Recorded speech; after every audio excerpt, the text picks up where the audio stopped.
Let's see. What do I have for animals? I have 100 already. So, wait, hold on. Not even reading what it says. I don't remember this at all. I don't know what Ray would pick. I'm new. You're so funny. An absolutely enormous tree forms part of the path here. Its roots cut natural stairs into the path, and its magnificent canopy of large flat leaves completely blocks out the sky. They arch overhead almost to the ground on the other side. Walking under it is like going through a tunnel. In the tunnel is dark and gloomy, unseasonably cool and filled with the whispering of leaves. You get the sense that something is aware of your presence. Okay, so we already have this, but at the same time, wait, climb up it. Have we had this before? I'm gonna climb up it. Oh, sweet, I got... Oh. Never mind, I don't care. Hi, dude. You climb up into one of the big flat leaves. Surprised they can actually support your weight. Neat. You get high enough out of the fog to see the whole area. It's very pretty, but nothing else happens. Drat.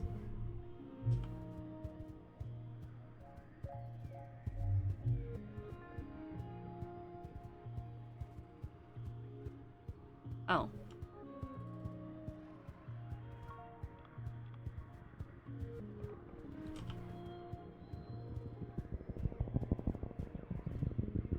And then this will probably be the last one. Oh, you find a healthy blep bush and harvest some leaves to bring back to the colony. Utopia is beyond excited when she sees your haul. Oh, blep, she cries, shoving her hands right into the basket of rustling leaves. Solana, you're a girl after my own heart. She pops a leaf in her mouth and chews on it, then shudders happily. Whoo, she cries, that'll perk you up good. Aunt Anne brews a heck of a cup of the stuff, but me, I prefer it raw. She points at you. Don't you go getting any funny ideas. This'll turn you green and give you spots. Cross my heart. Stay away until you're older. That's a pretty nice looking card though. So I will still do it. Ah, biscuits. I forgot I was trying to be less rebellious. It's difficult. Sweet, that gives me extra. Okay, that means that we can continue looking around. Ricky are carnivores, you think, but the juveniles are too small to take out anything larger than an insect. Not so much the case with this one. The Ricky blocking your path is pretty large, probably about as tall as your waist. Oh my goodness. And it's growling at you over the carcass of something even bigger. Ew.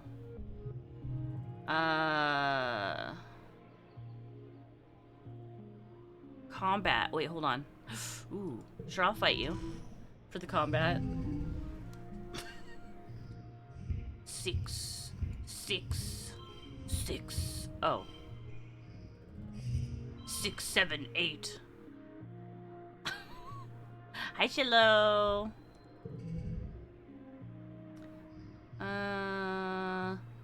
On the 3rd stage. Okay, so we'll keep that one.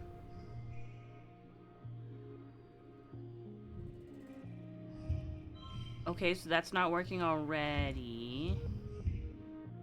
Okay, I've made a grave mistake.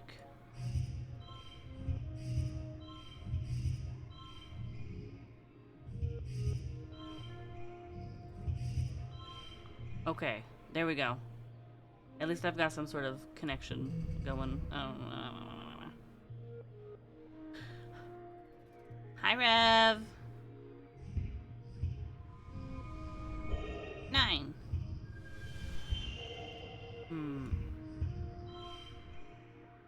8. It worked.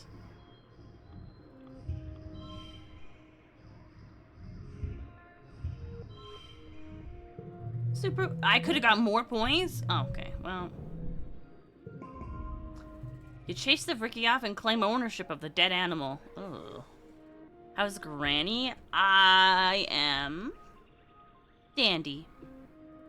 Thank you for asking. How are you? Wait until you're older, aren't you? Like, no, that's what I was thinking too. I was wondering if I'm 19. Oh gosh, I'm 19. Oh, we might finish the game today. Oh no. it's no prize. It's completely rotten. It's not even worth calling a retrieval team. What a waste. Ew. Okay, have I got a really weird amount? Come across not just one Vricky, but a whole swarm of them. Mostly just baby ones, about the size of your head. They're all amassed on a massive tree. I think we've already done this one. Your Fluffers isn't scared. Why would I... Why would I try and fight them? Unless, of course, I want more combat points.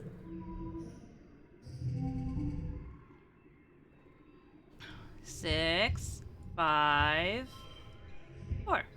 Oh. 6.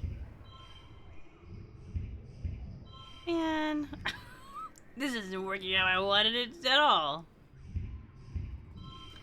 8, 9, 11. Whatever. Oh.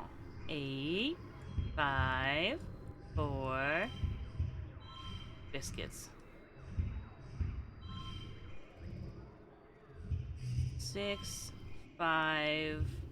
Do you think I can get this one to be a 4? Sweet. 4, 5, 6, 8. 13. Imagine getting something... Oh, wait, that card to the... Okay. So then, like 8. No, I don't want that. You can't make me.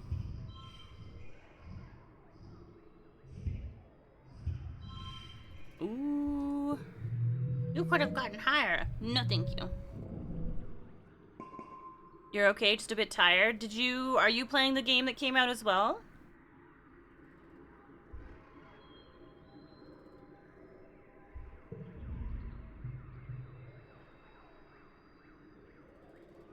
Well, that wasn't so hard. You smack a couple of them to the ground. Oh, that's so sad. The fact that nothing negative happened. Oh, hey. The fact that nothing, there's no, damage to my relationship with my Vricky. And I threw it on the ground. Okay. Try to kill it? What is wrong with me?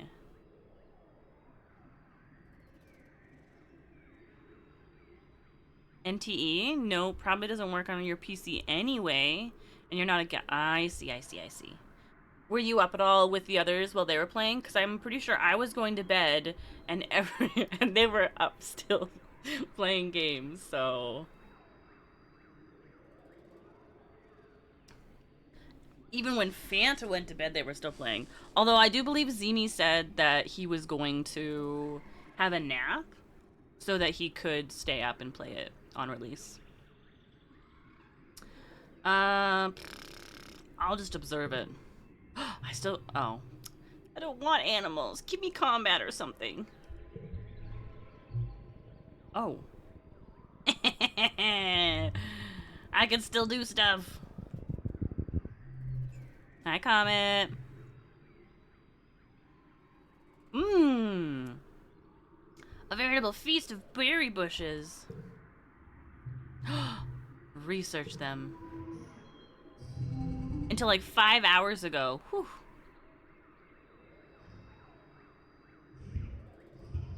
Nice. Nice. No gem cards out. Well, I'll do that one. It's a 9. 5. 4. Okay, since I'm already going to... Might as well just do this, right? Hold on. Then I can have that bonus. Hold on. Okay, so that's 28. That's 27. Okay, so then it does give me an extra. Ooh, but then I gotta get... I wonder if I'll get any... Oh, but there's a gem right there. Hold on. What happens? 32? Even better. Hi, Lemon! so that ends up being like a 9. Wait, this will give me points. That can go there.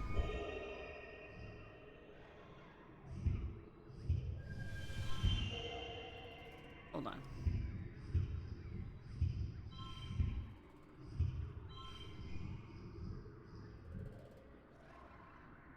Is there a way to... No, because I can't get that 3 over there like that. Hi, Meepsy! But I came out on top. I got 3 biology. Your research confirms that these blueberries are edible. Ho, ho, ho, ho. Did I get an additional 2? Ignoring continue through them is wild. Yay! Hold on, I have to sneeze.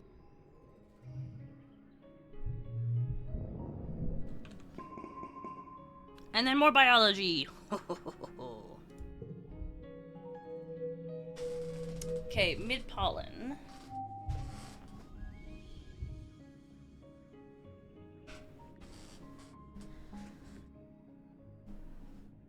Blueberries are edible? No way! Hey, some blueberries are not. Alright, it's late pollen. Wait, no, it's not. Oh, wait, yes, it is. It's late pollen. Okay, it's Tammy's birthday. Tammy!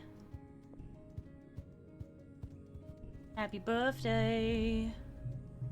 What do you like again? You like yellow things. Yay!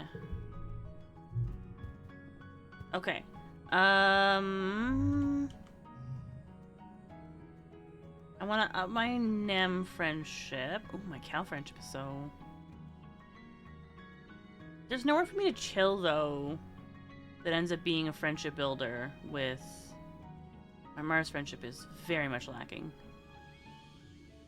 Okay. Oh, I only need 1 more. Hold on. Okay, we're late pollen. Have I given everyone a gift? Oh, hey, hold on. What are you working on? Cal is looking a little sickly. Well, I found that... Oh, wait, hey, hold on. We already know this. And... Boom, I got friendship with Cal, which brings me to 90. Sweet. Oh. It's hot and humid inside the geoponics bay, making your clothes stick to your skin as you look around for Cal. Eventually you see him, his back turned to you as he lifts bags of fertilizer into a wheelbarrow. You call out as you approach and he turns to you with a beaming smile. Solana, he greets you. I was hoping I'd see you today. As you open your mouth to respond, you hear a quiet crack and a hiss from nearby. Oh, Dudette, watch out. Cal says, stepping between you and what you realize too late is a humidity sprinkler. Cal laughs as he's blasted by a cloud of mist.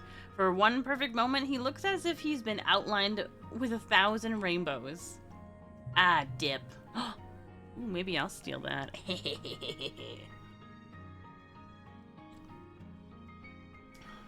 Cal whines, smiling as he shakes out his hair and flips it back over his shoulder. I should have let you take that one, but your clothes would have gotten wet. He stands up straighter as your gaze passes over his body. He's really grown into himself is the thing. Before your eyes, a droplet of water bravely winds its... Oh my god. Winds its way from the rise of his chest and down the rippling muscles of his abdomen to where it disappears into the shirt tied around his waist. Kel tilts his head, his smile turning a little teasing. He flexes his biceps at you. Caught you looking. This is what I did last time. I definitely should not do. I'm not sure how appropriate it is, you know, to just when both of us, I'm in a relationship with 2 other people, he's in a relationship with 1 person.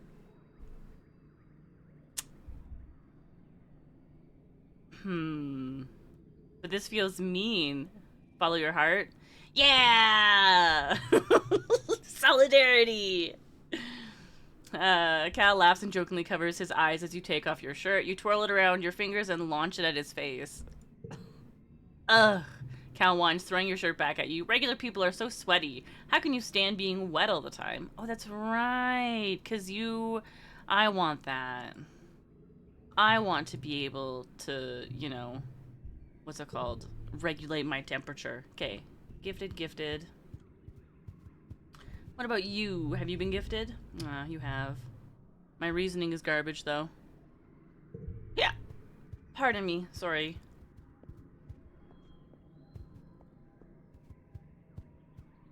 I can guarantee you haven't been gifted. Hi, Fishy! Okay, I've already gifted you. I have already gifted you. Jeez. I have already gifted you. I don't need to gift you. Thank you for the hooteration.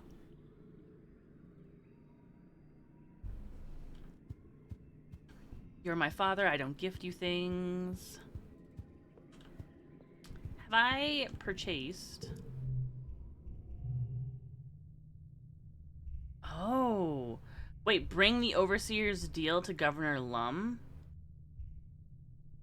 Oh, no. That's not gonna go well. I don't have enough persuasion for that. Oh. Why can't I bring it to someone else? Oh. Oh, that's right. Of course I haven't given you. Wait. Where's Nomi? Did I already talk to Nomi? Nomi. There you are. And I have already given you yours. Okay.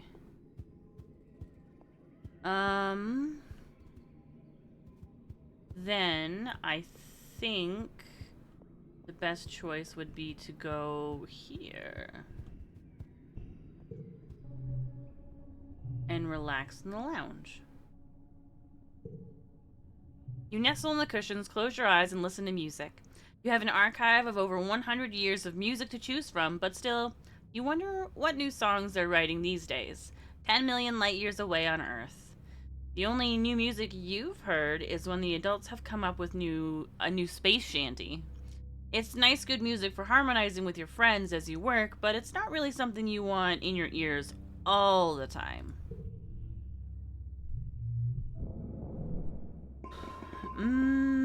I want to keep all of these. Sweet. You find Tangent in engineering and set down a bag of squelchy goopy oh, that's right! I got you eggs. Analyze the process. You pull out your holopalm and prepare to take notes. Why miss the opportunity? You and Tang watch and wonder as the gel-like shell of the large top eye egg splits like a ripe melon in the sun, spilling out a tiny squirming pink baby and a small puddle of amniotic fluid. You watch the last two eggs intently, but through the clear shells, you can't see any movement inside. Not even a heartbeat. It's okay, Tang says. We only need one. The tiny hop eye is on its feet, well, foot, within minutes, taking cautious little hops on the sleek surface of the lab bench. Magnificent, Tangent says, keeping the palm-sized hop eye from falling off the table. I expected them to be helpless at birth, like kittens or birds, not already moving around like an undulate. Incredible. I can't wait to study it. I'm really hoping that this is not like a bad thing. Perfect, Tang says. Let me get a specimen container for it. She leaves you with the tiny, clumsy thing, which chirps and blinks up at you unevenly with its 4 eyes. Well, whatever Tang and Dr. Instance are going to do with it, it's probably for the greater good of the colony. Yeah, for sure.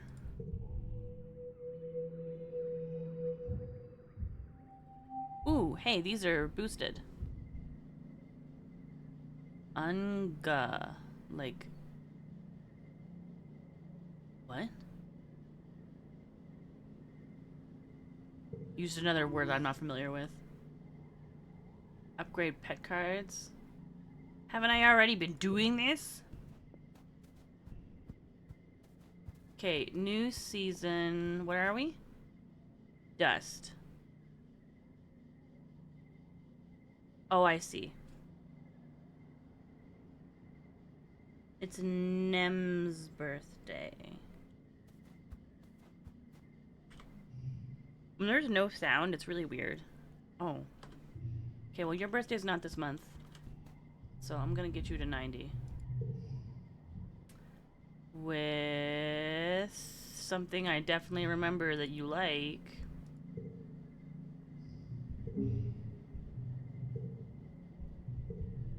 Oh. As you find Tang puzzling over a large, hollow screen, making notes on her hollow eye and frowning over them. Oh, wait. Hold on. I feel like I can't read. As you approach, she gestures to wipe the hollow screen clear and start again.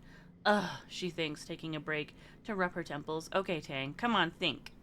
You come up beside her and she startles. Oh, Solana, hello, she says.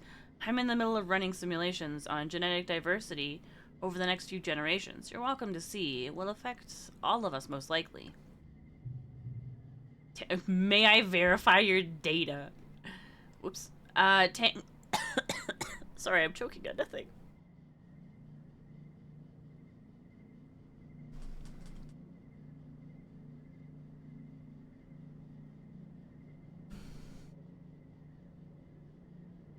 Tang pulls on the next genogram simulation, a family tree encompassing all the people in the colony, their familial relationships, and genetic conditions. She scrutinizes it with a frown. We have an unusually high amount of hereditary heart disease, no matter how you slice it, she mutters. Luck of the draw. We've lost quite a bit more genetic diversity than the original geneticists of the Vertumna project anticipated. And that's not even counting those unwilling or unable to reproduce. She crosses her arms. Okay. It's possible to steer the ship... Nightbot, stop it. It's possible to steer the ship out of it, so to speak, but it will take some purposeful breeding choices, at least for 5 to 6 generations. See, now, initially, when I read this, I was like, that's really weird, choosing who people have babies with. And part of that was because I didn't realize that they just kind of do that stuff without the other part. Hold on. They don't need... Sasha, do you understand what I'm saying? Or does it just sound like I'm flailing?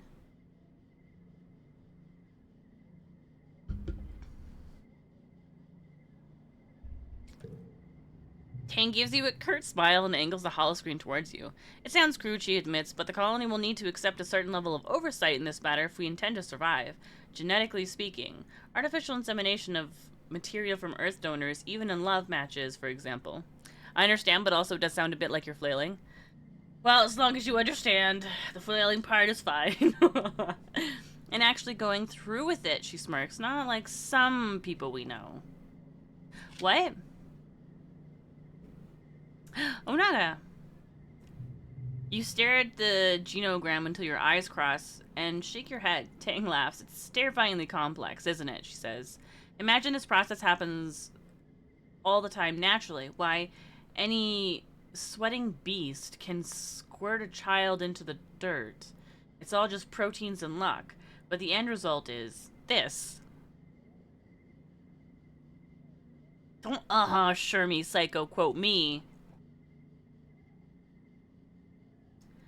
She waves her hands at the massive chart. It's beautiful in a way. On a long enough timescale, we can predict the genetic drift of a species.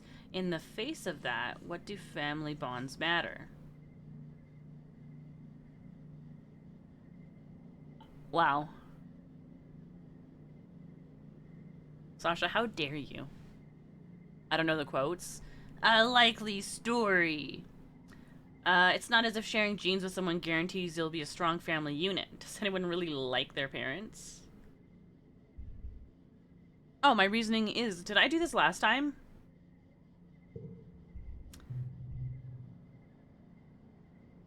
Tang looks affronted. What? She sputters. Solana, surely there's a middle ground between eugenics and everyone dying of preventable genetic diseases, especially in these first critical generations. Honestly, with only a few hundred people here, it does make a little sense that you have to be careful and look into these kinds of things. Maybe not necessarily in the way that Tang is doing it, but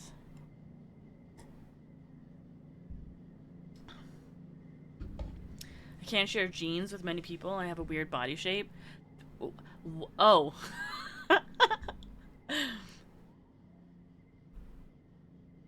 Nice try, nerdy. Who is this? What do you mean, who is this? Oh, Naga, thank you so much for the watch streak. You're checking to see how many we're at. How many are we at?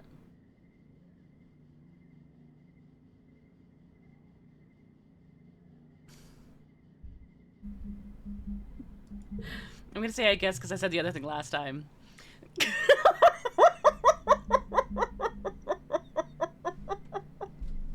I love so much that there are so many different directions that we could have, like, that command goes in, and... Is it tied? No, it's not.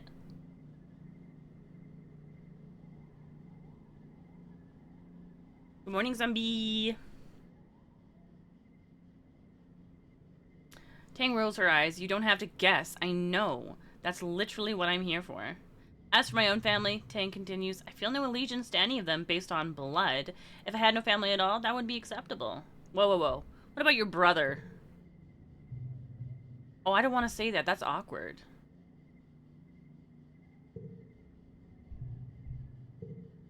I forgot how much I didn't like this conversation.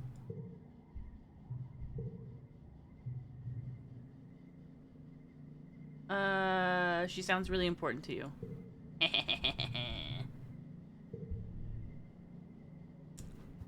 Because I've already gotten you to 100 before. I've gotten you to 100 before. But what are you at right now? 84. I need to do some things to boost that. I'm scared because I just work here, but you would think I would have it memorized by now. Hey, Nerdy does it every single time he comes into chat. So, you know, you'd think he'd have it memorized by now. But sometimes things happen. Okay, early dust. Who else is a dust? Cal's a... Biscuits! I think I gave a gift. No, I didn't give a gift to Cal. Probably. And Nomi's mid-dust. Okay, let's wait until the end of dust to start doing gifts, I guess. Except for you. I can get a hug from you. That's 2 friendship. Oh, we already got to the 90. Oh.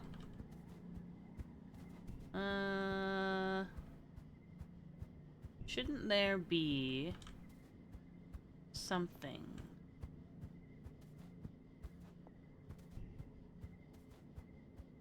Okay, so my reasoning is boosted. Why is my reasoning boosted? Oh, because I highlighted? Because I mastered a skill. Okay, where do I get the most reasoning? I feel like we get reasoning. 1 here. 2 here. None here. None here. None here. You went to sleep early? Not really. What a roller coaster you sent me on. It's break time, but it was before midnight. Well, that's something for you, I guess. All right, let's pop over here. It is break time, so I will see you in 3 minutes.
Hi, Paige. Also, welcome back from the break. Clinks cookies. Okay.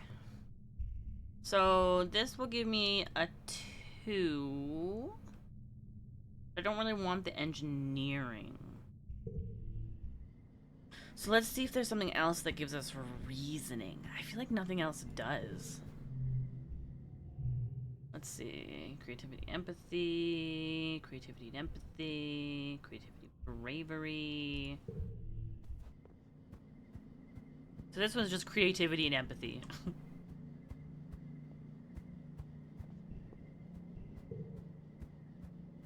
And then this is toughness. Biology and toughness. Biology and organization. Animals and empathy. Alright, so...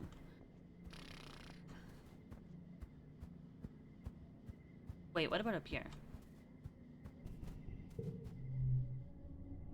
Let's see. Persuasion. I am a little bit curious if there's gonna be, if I do stuff in here with Mars, do you think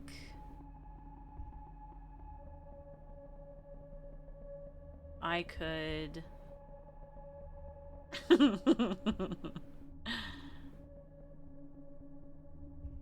I'll do this because I'm gonna up my friendship with these two people, and I want to see if anything happens between Mars and I. Seek sends you all around the colony delivering supplies. During your first week, it's mostly small things like things you can carry by hand or push on a little cart. Stuff like tools and electronics. Some are high priority, which means you have to move fast. It's fun getting yelled important delivery. Oh, it's fun getting to yell important delivery coming through, and people actually get out of the way.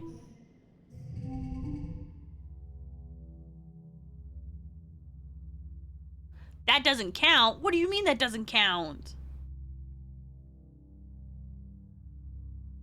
No, that says F fun, like EFF. Like the bad word F.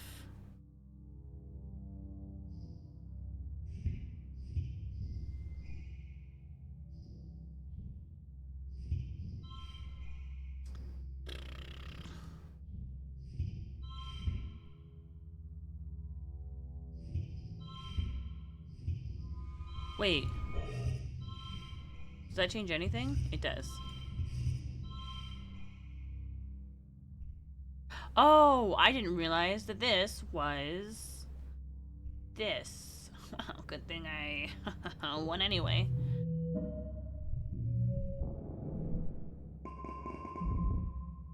Frau Fun! Whoa, I feel like I might have been a little pitchy on that. Whoa, that gave me a lot of organization. Perception. Oh, right, shoot. It's disgusting.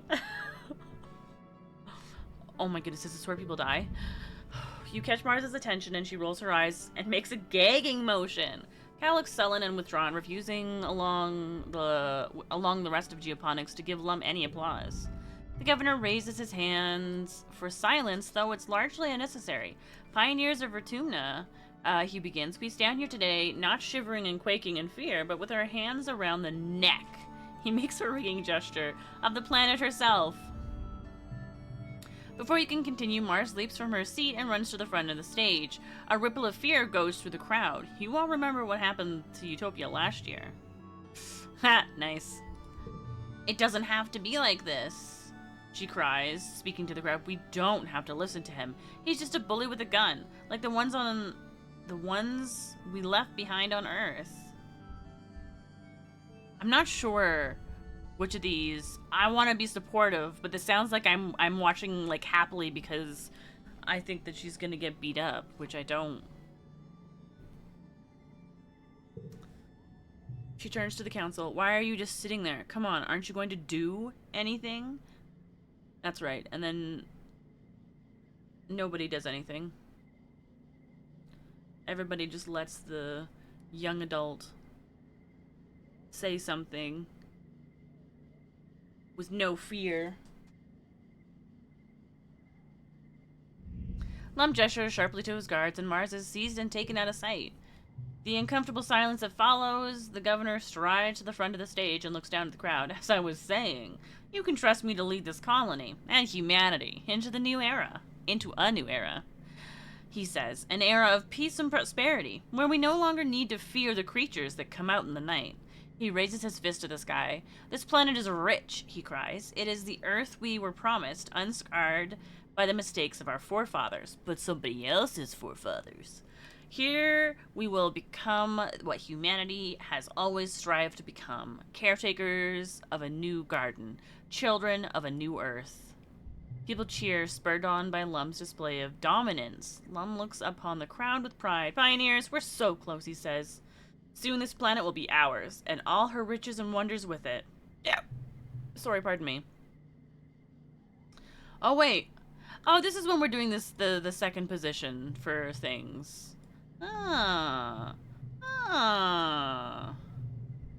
Second administrator.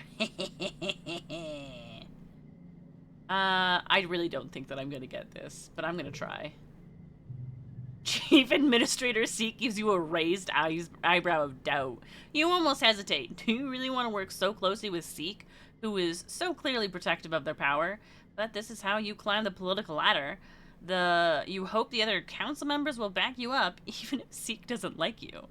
The council discusses all the nominees at length, then Mars wins. Lum tries to protest. She just tried to mutiny against him after all, but the council remains firm on their decision. They loved Mars's fire and want her instead of a Helio goon in the position. Mars looks flustered, but promises to uphold her position with dignity. When the voting is concluded, Seek announces the names of those newly appointed seconds. As you know, Mars nets second administrator, much to Lum's disappointment. Vase is appointed to second security officer under Rhett. He gives a little speech essentially congratulating himself and promising to single-handedly win this war. Second engineer goes to one of the Helio researchers. Tang stands off to the side, fuming. What? Cal is chosen to be second cultivator. He looks a little overwhelmed. Your dad must have put his name in. The steward of the Heliopods joins Aunt Anne as her much-needed second steward.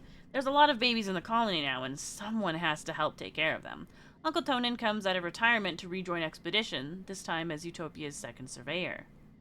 Wait, why not Dis? After the politicking...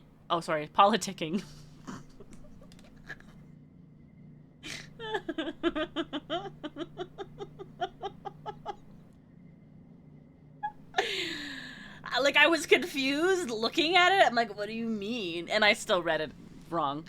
Alright. After the politicking is over, the crowd adjourns to the feast tables and eventually the dance floor.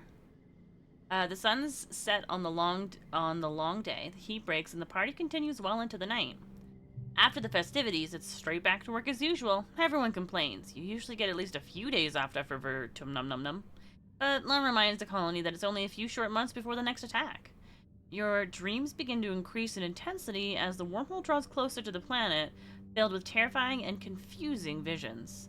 A feeling of urgency dogs your steps, like you're running out of time. Stop it, I know I am! Always lick your pots. They have flavor stuck on there. Thank you. Tank can lose that. I imagine it's because I sabotaged. Maybe. Okay, we're mid-pollen. No, sorry, we're mid-dust. Mid-wet, mid-dust. No Me's birthday. Okay, wait, I know it's not your birthday. Crystal.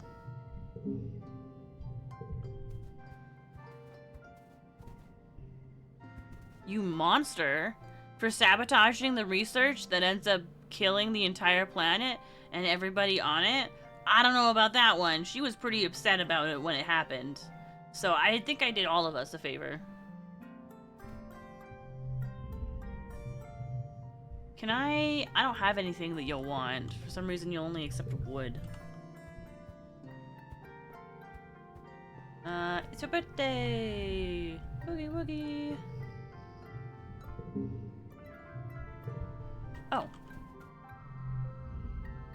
Where you'd normally find Rex and Nomi playing together, you find only Rex. You ask him where Nomi is, and he shrugs. Sorry, I don't know. They mentioned they were kinda under the weather.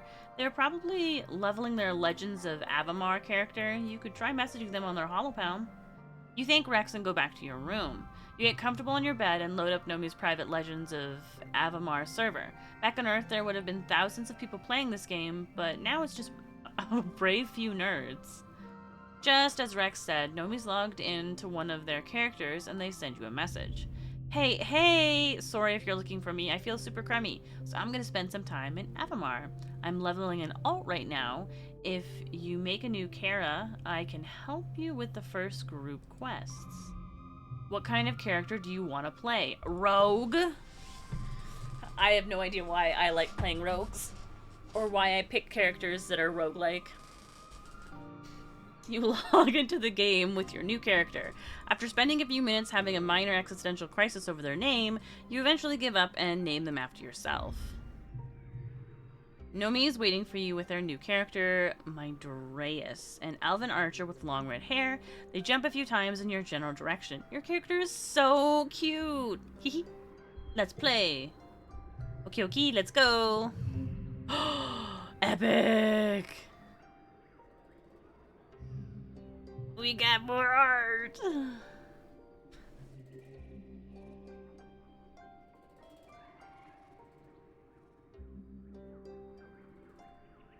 You do the first few quests with Nomi. Their character is a little more powerful than yours, so there's a lot of time to chat. Oh. My alarm went off. Nomi keeps up a running banter about your adventures, typing as if they're speaking for their character. Fear my bow, meddlesome creatures. The forest will not miss your presence. Oh, well, sorry, I read it wrong. Whatever. It's not hard to notice how much more serious and well-spoken Nomi seems when they're writing in character instead of speaking. You didn't know you had it in them. Do you play along? Forsooth, I do. You type back, "Thou shalt not see thine death approacheth from the shadows." Nomi sends you a string of hearts. Because you don't want to go full villain doing a deal with a demon, but you like to still have the option to do an evil cackle after getting the drop on someone. I just like sneaking. You play for a bit until you have to stop to sell your loot at the vendor, marveling at the accessories you'll be able to buy when you have some more gold. Nomi opens a trade window with you and plunks a necklace into it. It's one of the expensive ones and a huge increase in stats. Galactic. I thought it would look good on you, heart, heart, heart. Aww. Accept it and flirt back, which implies that there was flirting happening. So, I will flirt back. You type back, "I shall wear it into battle and think of you, my star." Nomi replies with a heart. You and Nomi battle your way through a gnoll encampment and stand face to face with a big bad Graz mage pelt. Nomi readies their bow. Heroes, we are called to battle. Alright, we get 3 full rounds for this. That turns it into a 10. But that is a gem. That's about a third, okay. +5 to flushes with this card. Wait. Well, that would make it super inconvenient.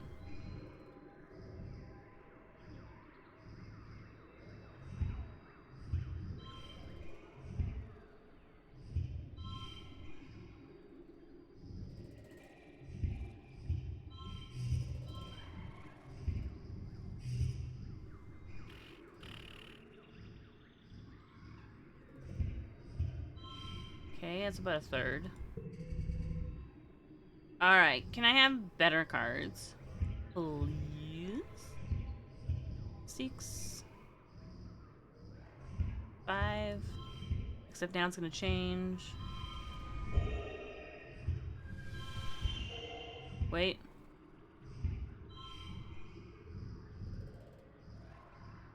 What happens if I go like this?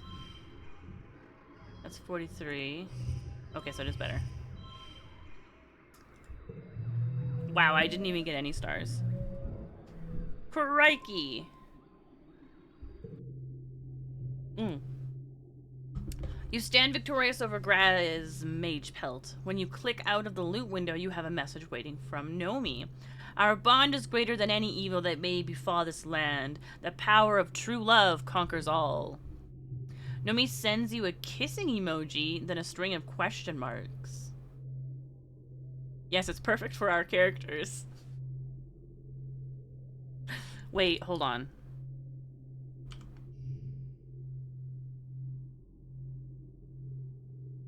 Okay. Okay, never mind. Alright, sweet. I thought that they were gonna be younger. Sure. Yay, OMG, I'm happy you get it. LMAO. You wait a few minutes while Nomi composes their message. Finally, they send it to you. Midrea's tree whisper turns and embraces Solana in their strong arms. My love, they say, by your side I would hazard any foe. Nothing frightens me more than the prospect of life without you. The fiery-haired archer bends to press their lips to Solana's, sealing their love with a kiss. You log off the game and open chat window with Nomi. What do you say? What was that all about? That was really fun. So, wanna meet up and do that in person? Well, the two people that I'm with... Hold on. Hold on. What am I at? I'm only at 52! You're back from your meeting? Welcome back. Let's see if I can finish my work by 5 p.m. I believe in you. Alright. What? No, nope, noperoni. Haha, don't take this the wrong way, but I don't like anyone like that. Yeah, I thought so. Sometimes it feels like everyone's just a big ball of hormones here. Like all of a sudden everyone cares about who's doing smutty stuff and I'm just sitting here like, yuck. Maybe you haven't met the right person is disgusting. I think you might be interested one day. Oh, I feel that way too. That's a liar. Okay. Sometimes it's like, okay, I might be interested in it someday, but, I think I'd really have to like someone first, you know? Like me? Like Rex? I feel like this is gonna end up being an... Because the constant, like, no, we're not those kind of friends. Yeah, like, maybe, or maybe not. Nomi's good out here. I'm not really thinking about it right now. I just can't imagine liking someone that much. Or them liking me that much. But anyways, thank you for playing with me. Sometimes it's easier to talk about this stuff when I get to pretend to be someone else, you know? Alright, chat. Ugh. I need to go wake up Koopa. So, I'm gonna swing you over here and give you some tunes, and I'll be right back.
Hi.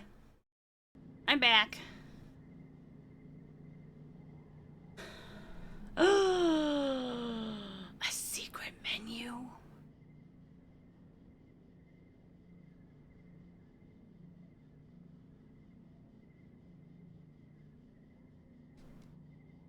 Hi, Tyndall.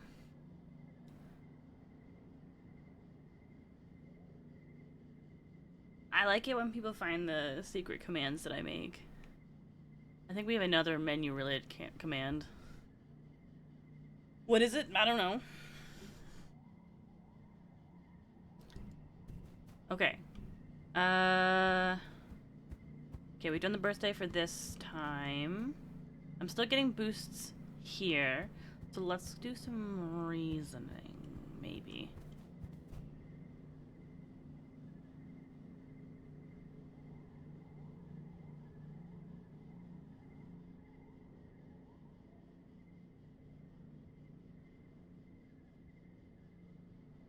I was trying to be cheeky.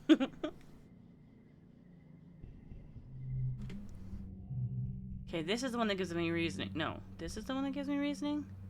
Yes, but it also gives me engineering. And I don't want more engineering. But it does give me friendship with Tang. And know me. And Tang, well, Tang I'm at 90 now, right? Yeah. It's other people I need to build up. 90, 84. Okay. So, here's the thing. I'm never gonna have enough reasoning.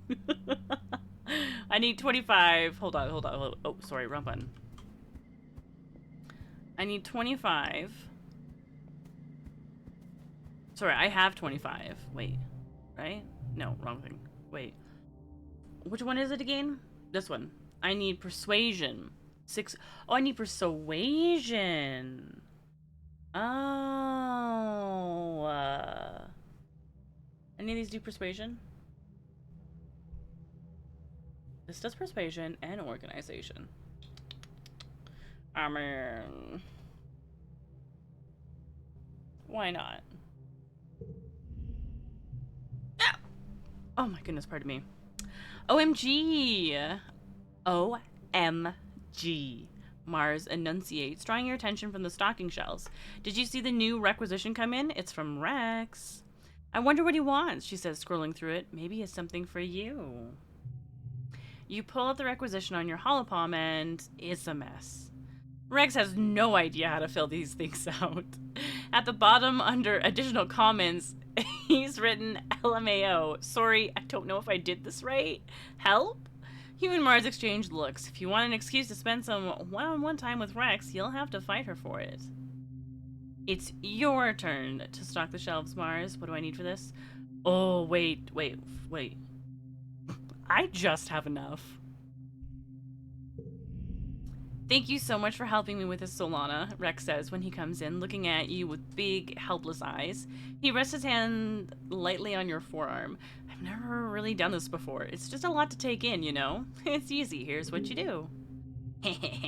Is you soak up some extra... Oh, I'm so close. I'm so close to getting 100, which means I'll have Rex on the screen. You like Rex, but you're working right now. If he wants to flirt, he has to do it somewhere Seek isn't constantly watching you. I can do my work and flirt. Gosh.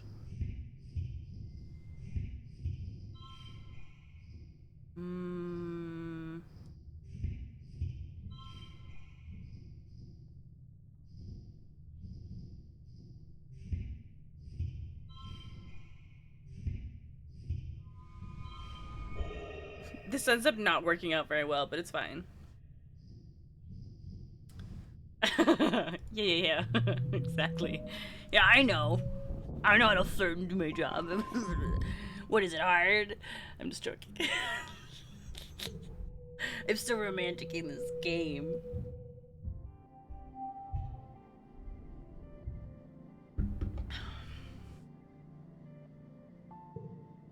Okay, it is now late dust. Late dust means that it is Cal's birthday. Cal, are you over here or are you with... No, okay. I found you really like cake, and this will really boost our friendship. But you're already at 90, so I don't I don't super care about boosting it that much, you know? Since I'm already gonna get +4 with this. Alright, okay, so now I can gift everybody things. Have I gifted you? No, I haven't, because you won't accept anything. Unless it's your birthday. Mars, I believe I've gifted? Yes. Your birthday was at the start of Dust, right? No, it's late pollen. I'm incorrect. Wait, what do you yellow flowers, that's all I got? Do you like crystals? Okay, you don't dislike crystals. I just have so many of them, you know?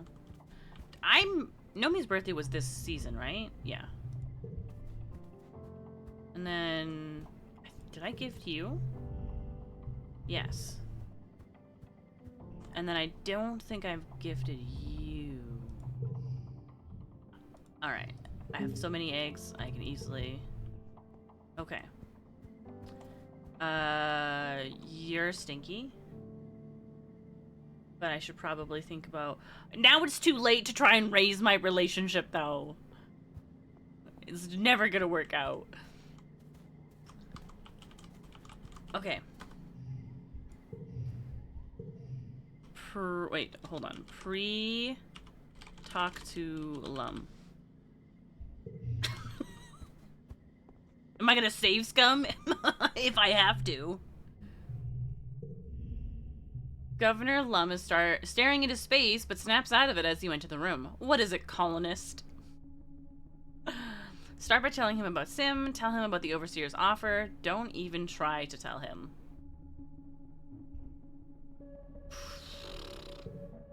Lum rolls his eyes. Solana, buddy, there's no sentient life on Vertumna. We're it. Whatever you've seen out there, it's not like us. We're the rightful rulers of this planet, he continues. I'm not gonna let some old garbage computer program stand between us and our destiny. He clenches his fist. We'll find a way to destroy them. We have to listen to them.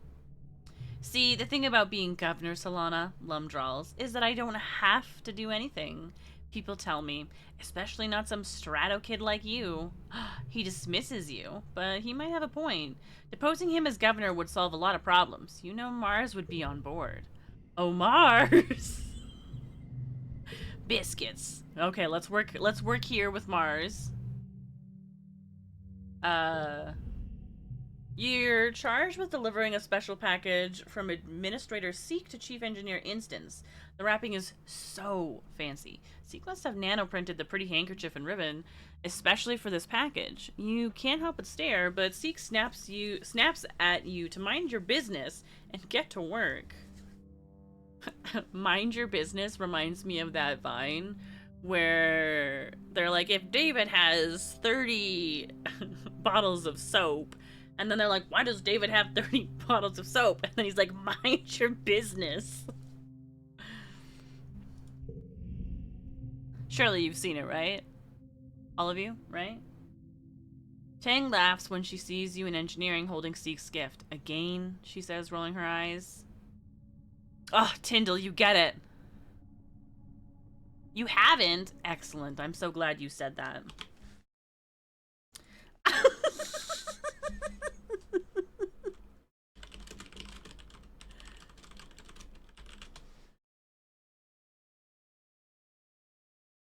Johnny has... Oh. How do I make this go back? Wait, hold on. I have an idea. Wow. Johnny has 19 bottles of dish soap, and he gets Gina... Wait, why does Johnny have so many soaps? Mind your business, David! Johnny has 19... And there you go. Now you've seen it.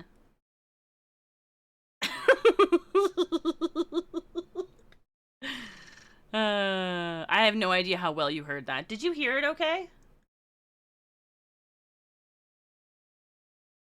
Okay. Thank you. Oh, I went to the wrong screen. My bad. Alright, you try to hand her the package, but she looks at it like it's a stick of dynamite. Oh no. I don't want any part of this, she insists. Just go through those doors and give it to Instance if you want to ruin everyone's day.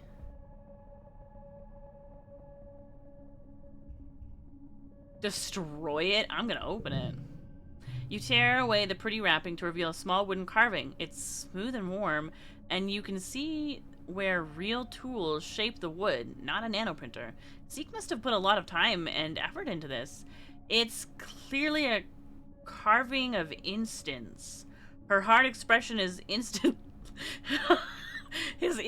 recognizable, even if the rest of her is naked. Yep, she's sure naked. You quickly cover it back up before someone sees you holding a naked lady doll. What the? Oh, hi, Moski! You could quote it from memory. Ugh, Tyndall. Tyndall, you get it. That's the same energy as I'm working myself up for what? None of your forking beeswax, Quentin? What?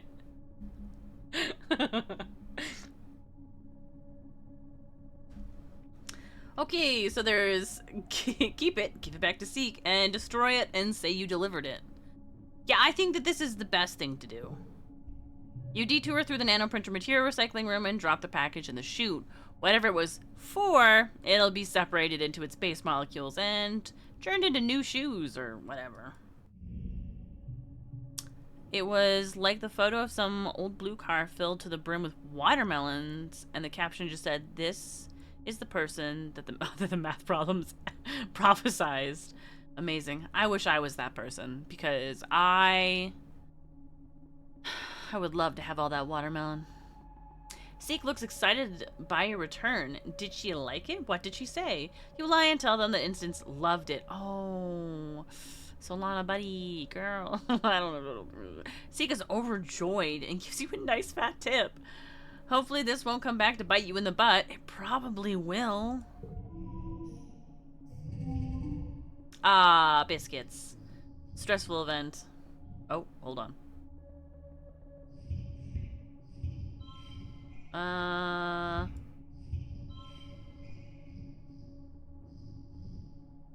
There's no gem cards, right?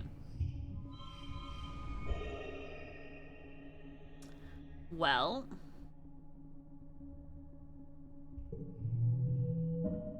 Happy working! That's a lot of melon. If you don't eat them in time, one could what? A dream to sit no, I'm kidding. I don't know. Which happened to me in my Frankie days? Got blasted with juice and seeds. Oh boy. That's just me trading their thighs.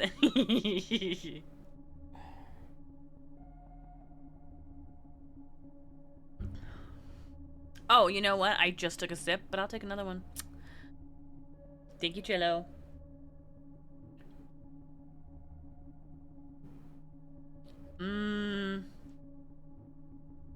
Apparently that was extra stressful. Also, me only getting one perception. Wait, perception? Oh, biscuits. I thought I was getting persuasion. Early wet. Early wet is someone's birthday. It's Mars's birthday. Mars. I found you something.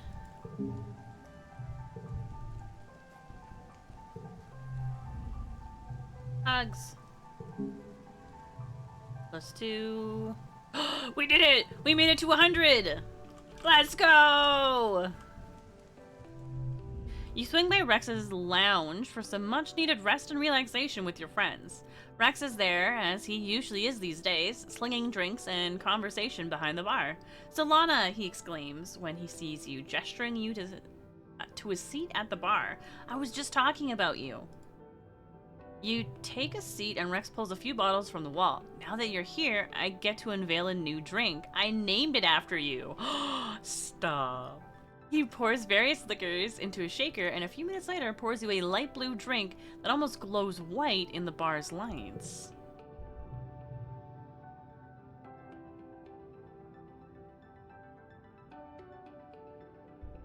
Wait, where is it?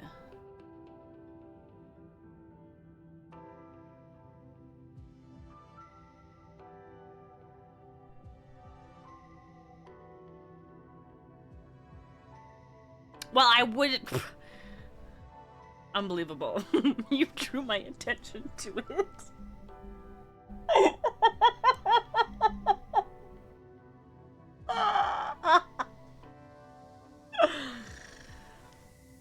Do you want me to read it out loud for you, Sasha? You. Yes. Oh, early wed is a season, not a state. And then there's a. Oh, and then there's a Mish notes. You're welcome. Now we have to delete this part of the VOD.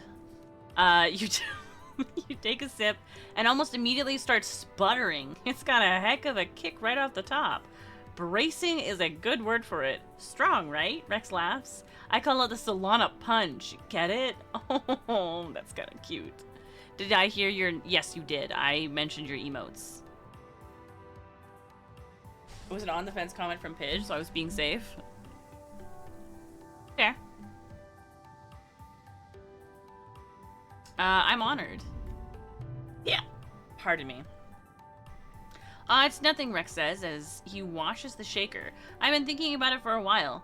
You're one of my best friends. I'm honestly just like so happy I met you and we became friends. Nomi, who's sitting beside you at the bar nursing their own drink, it has an umbrella and a potato skewer and little popping candies. Clears their throat and Rex laughs. I said one of my best friends. Jeez, can a guy have two best friends? Rex jumps the bar and swings his legs over. Why don't you stay a while, Solana? You've been working so hard. Let me help you relax. What do you want to do? Ooh. Okay, let's get out of here together. Let's do karaoke. Shots, shots, shots. This was a dangerous song. Let's dance. Let's play a board game. Oh no, there's too many things I want to do. Right? The art in this game is so good, and anytime you unlock like a full page art, it's so good. Or it's sad, you know. Do I want to sing? Do I want to dance? Do I want to play a board game? Do I want to do shots? Do I want to get out of here? No, we're not doing that. Hi. Board game. Rex goes over to the game closet. Oh, we have a game closet. And stands there thoughtfully. What about this one, he says, pulling out a box. I don't think we've played it before. You settle down together to play the game. Mars joins you. Oh, this one, she says. I've played it before. It's a game from Earth about, like, owning property and making people pay rent for staying there. And eventually making them so poor they can't keep playing, and then you win. Yay! One of my favorite games! Because I'm basic. Rex looks at the box dubiously. What's rent? He asks, and Mars shrugs. You set up the game under Mars's guidance and play a few rounds. After a while, it's clear that Mars is the only one with any sort of killer instinct. You and Rex just let the others stay for free on your property. After a while, Mars complains that you're not playing the game right, and she leaves in a huff. Okay, so this reminds me of the time that... So, okay, Koopa's family loves board games and card games, and anytime there's any kind of gathering, games are being played. My family is mostly card game people, but we also like board games, and so... One of the first times that Koopa came to Canada to meet my family. Okay, so my brother and my sister and myself, us three, are all we enjoy winning. We enjoy spending time with our family, but we like to win. However, I'm also... Okay, sorry, no, I should change that. My brother and my sister are like, I want to win the game. I'm not here to make friends. And I'm like one of those doors that just rotates. I'm fine to just casually play. But also, you know, I can be aggressive as well. And so, what were we playing? Which is the one where you pick up tiles and you place them down. Do you remember the game, Koopa? That you played with Amanda and my mom? Carcassonne? Carcassonne? Also, everybody say goodbye, Koopa. Have a good day at work, Koopa. Hey. Hey. Thank you. Sorry, I say that when he's coming out of the office and I get my kiss. You know, a blow a kiss kind of thing. And because I talked to him too much, he was already around the corner, so I had to yell. Kind of. Anyway, so it was Carcassonne, I think. I don't know if I'm saying it right, but hopefully you understand. And so we were playing with my mom and my sister-in-law, who are super fluffy about games, especially this game. They just want to make beautiful they just want to make a beautiful city and stuff like that. So I knew that going in, and I said, hey, just so you know, they're really like casual about this game. And he's not used to casual, so I don't think his definition of casual and my definition of casual are the same. And so he goes to like cut off my sister-in-law to get points for him and less points for her. And she picked up his tile and threw it at him, and she said, no, try again.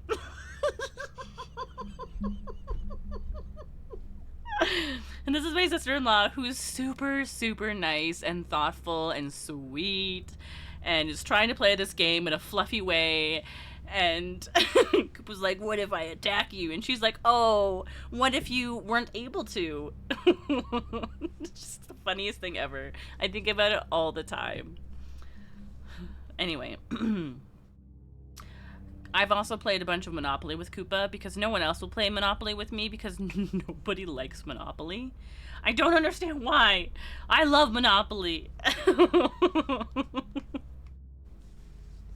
It's fun, even if I lose, which I don't usually do with Koopa because he's still trying to figure out the game. But I own like 5 or 6 versions of Monopoly. And there's a Jujutsu Kaisen one that I really want. That's so many. Yeah, so you know how, okay, so you know how like, so for example, my mom likes dolphins. And when I was younger, I did that thing that sometimes little kids do, where they're like, every gift I give you will be related to dolphins. And my parents went through a phase where they also did that, where they're like, we know you like Monopoly. Here's a bunch of different versions. And I'm like, oh, an avocado. No, I'm kidding. I loved it. I was like, thank you so much. Oh, I love Monopoly. You know? So I don't mind the SpongeBob one. It had an extra mechanic which sped up the game. There's also a Stranger Things, I think it's what it's called, Monopoly, that I also really enjoyed. I would like to see the layout, but at the same time, I'm super okay with being surprised. Like, I'll just buy it and just like, give it to me. I've got my own. Anytime someone whips out Monopoly and they're like, who you want to play? I'm like, oh, no, I brought my own pieces. And I just carry them with me whenever, just in case.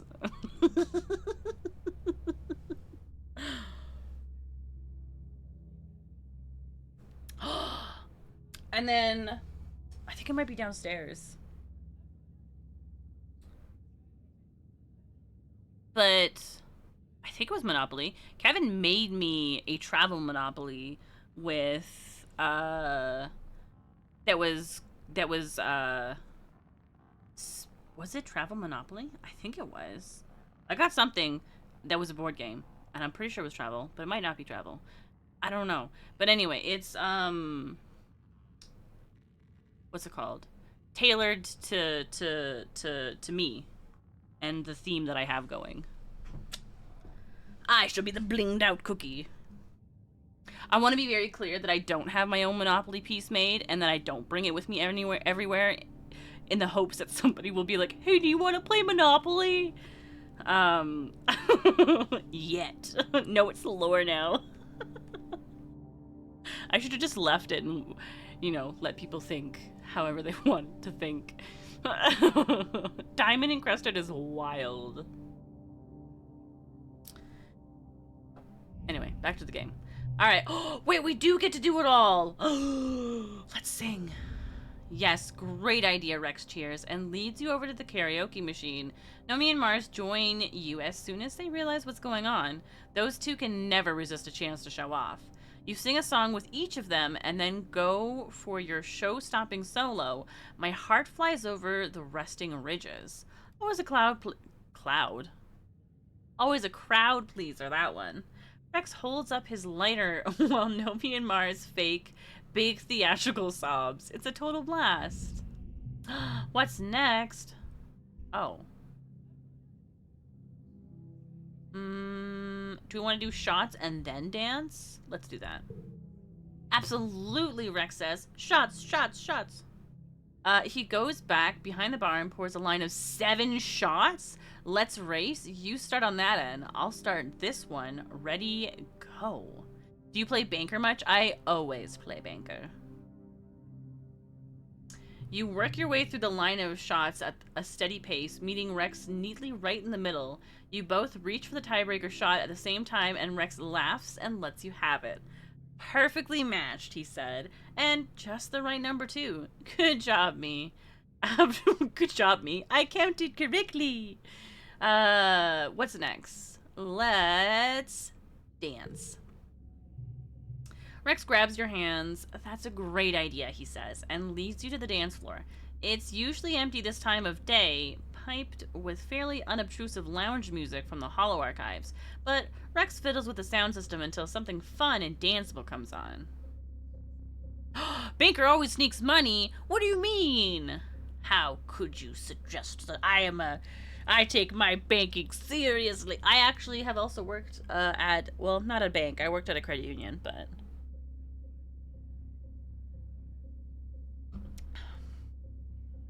Come on, he says, starting to groove to the music. I love this song. You and Rex throw yourselves around the dance floor for a few songs. The way that this is written is fantastic. You throw yourselves around. Basically the same thing. Wrong. Incorrect. How dare you? That's like saying a macchiato and a latte are the same thing.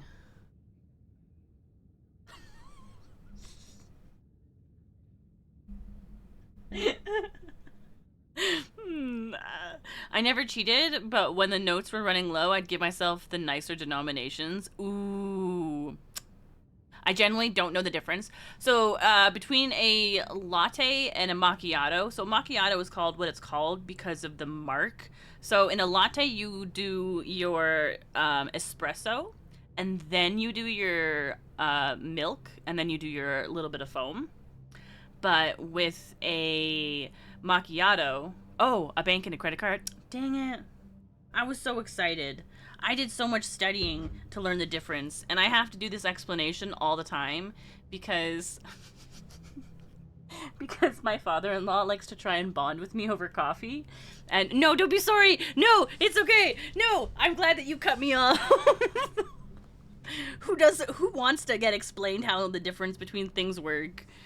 Latte and a macchiato are pretty... Latte is a person, and a macchiato is a fictional book character. Wait, a macchiato is a fictional book character? What book? What book has a character named Macchiato? Aw, I got so excited because that sounds like so much fun. Okay, my confidence for macchiato versus latte is pretty strong. My confidence to explain to you a bank and credit union are not. Okay, so I know ownership is different. Credit union members are part owners, while bank customers are clients of a company owned by investors. Whoa, whoa, whoa, whoa, whoa. No, a macchiato is the espressos on top. How dare you? That's the point of it. It makes the mark. Credit unions are for non-profit, whereas banks are for profit. This one's a general... Usually, credit union fees are lower and they offer lower loan interest rates and higher interest on savings than banks do. See, I didn't. Oh, actually, I did know this. So banks have more branch ATMs, but I think the way that it works with a bank is that your fee, if you use your bank card at an ATM that isn't from your bank, the charge is pretty high. But credit unions will share. Like, so for example, my personal credit union doesn't charge me if I use their ATM, but if I'm using a credit union ATM, even if it's not my credit union's ATM. But I don't know if other ones will just do a reduced charge. I'm not sure.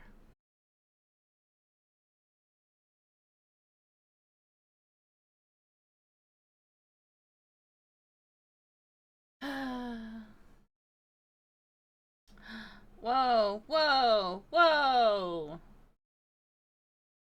Pretty sure it, like, fully restarted my... Fees! I don't know if I'm back.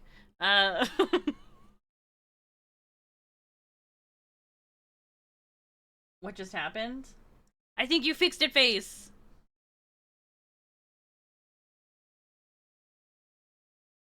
Thank you, Fees, for both fixing stream and for the resub.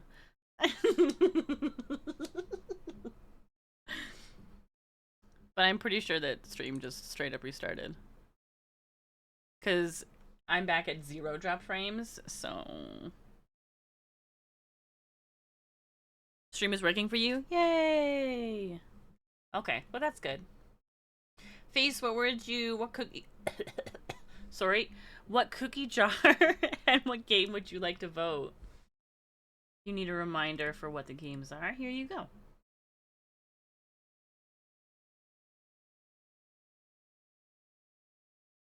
It's so quiet. So quiet. It's less quiet.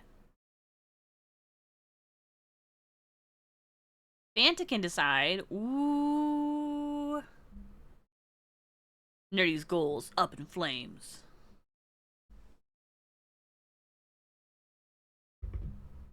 I have been slowly drinking this coffee, which is looking kind of weird. Did we bang Rex? Multiple times. Which is a wild thing to say.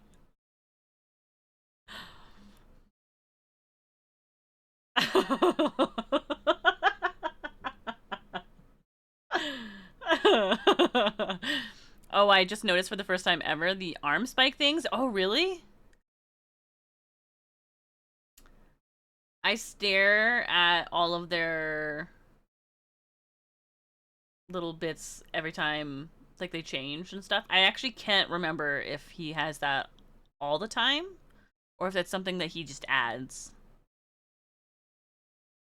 Too busy looking at his heterochromia? Understandable. Completely understandable.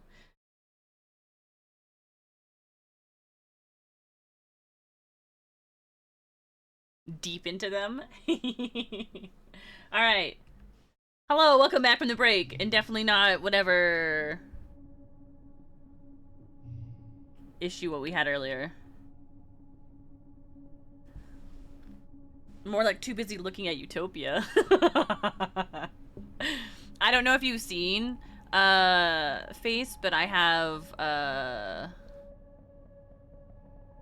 what's it called? I have flirted with Utopia every chance. I remembered.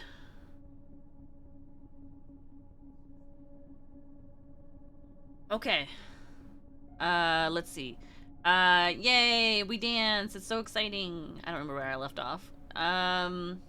Doesn't matter that it's the middle of the day, or that you're the ones dancing, or that you can feel other people watching you with amusement. It's the middle of the day.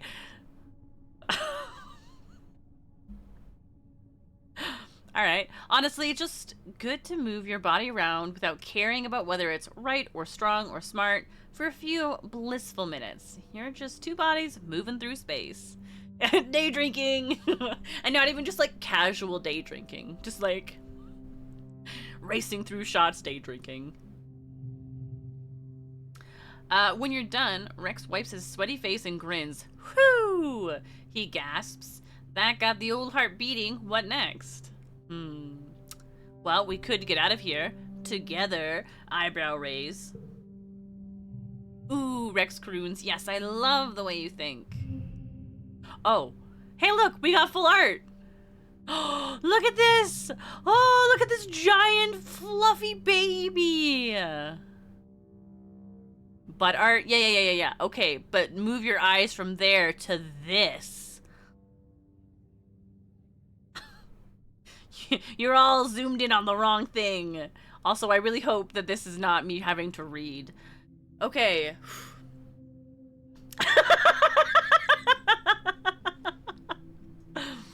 Alright, Rex takes you... Hold on. There. Now you can't see the butts. Rex takes you by the hand and leads you to his quarters. Look at the fluffy baby. I just want to move the UI. A cozy little nook above the bar with a surplus of pillows and blankets. You sink into his bed and he drops to his knees beside it, gazing upon you with a fond expression. I wasn't going to show it to you right now, but... Oh, I got something nano printed. Jeez. He says. He reaches under his bed and pulls out a box. Close your eyes, he says. And you do, and when you open them, Rex is holding a...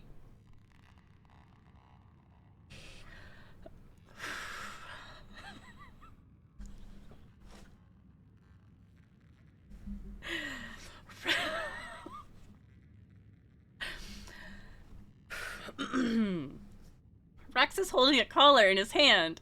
It's about 2 fingers thick, white faux leather with gold accents, and slightly padded on the inside for comfort. He looks at you, looks up at you hopefully. Do you like it? He asks. I thought maybe we could. It'll look perfect on you. It'll look perfect on me. Oh, Rex, baby, no.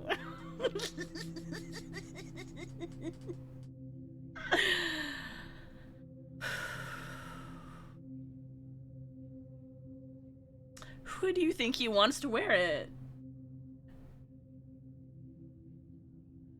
You want me to put it on? Oh my god. I'll never live down the dog allegations.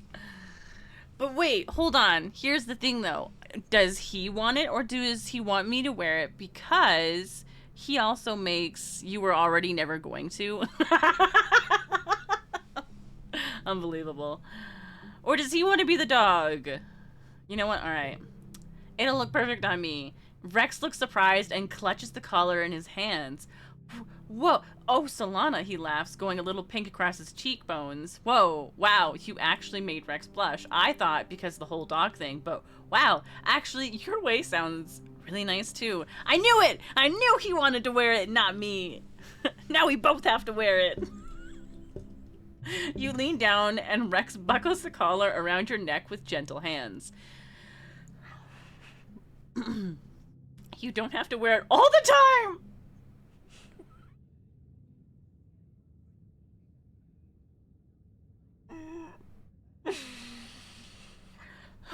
Rex murmurs, this isn't like an ownership thing, okay? I just thought it'd be nice to wear something to remind me of you, but if you want to wear it instead, that's fine too. You look at yourself in Rex's mirror. It does look perfect. Now, Rex says, giving you a come hither look. Where were we? I think I was about to help you burn off some steam. Gosh, my face is so hot right now. Hey, am I wearing it? Hey, can you see me wearing it? No. Unbelievable. Okay, where are we? I don't even know what's happening. Right, I want to get my friendship with Nem up to 90. Because I have everyone else... Well, I don't have Mars's friendship over 90. It's early wet. I gave you your gift. Because, hold on. I feel like Nem's is going to be easier to get up to... When's Nem's birthday? Nem? not Nem. Wait, yes, Nem. Early Dust. So your birthday is already passed. Did I miss your birthday? Okay, so that's 2 friendship. So I only need 2 more. So I only have to do 1 thing. We can all hear the steam. Okay,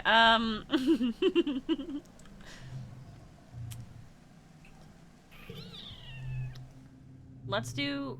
I will apply for guard duty. Oh. Ah, you're back. Rare, blah, blah. Yes, I do. I have what it takes to serve. Alright. Anyway. What does that open up for me? Oh. It just gives me friendship with Vase. I don't care about that. Okay, bravery and toughness could use some. And it gives me friendship. Combat and toughness. I think I want combat and toughness more than I want perception. No, I don't want that at all. Okay, we'll do this one. Ah, biscuits. I get fresh with Nem. Yeah. Alright. You and Nem are practicing judo moves, chucking each other into semi-deflated poof shrooms, which have been set up like mats. You're learning to throw, but also to fall properly without getting hurt. It's pretty fun. The enormous mushrooms are surprisingly springy and bounce you right back up. Do something funny. Yeah! Extra friendship. Oh, whoa, that boosted me to 90. You yell cannonball and tuck into a ball for maximum bounce. Nem braces herself, but the shockwave from your jump sends her high into the air. She can't stop laughing as your training dissolves into a game about how high you can bounce each other. You are technically still learning how to fall safely. You're just having fun while you do it. Okay, I have 2 of these.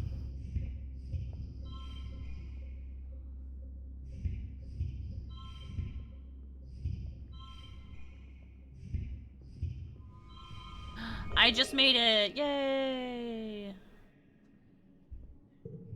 I win!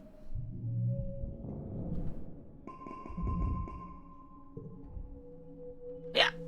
Sorry, pardon me. It is now mid-wet, which is Vase's birthday. Is this... Hold on. Do we get to break them up right now? Something's off with Nem. What's up? Vase isn't talking to me because he's a manipulative baby. Vase is right not to trust me? Oh my goodness. Oh, right. Oh, right. Haha. Do you want me to talk to him? You must have done something wrong. He's a scumbag. Ooh. Oh, or I need... Hold on. We've already done this before. The problem isn't you, it's him. He sucks. You should break up with him. Yeah.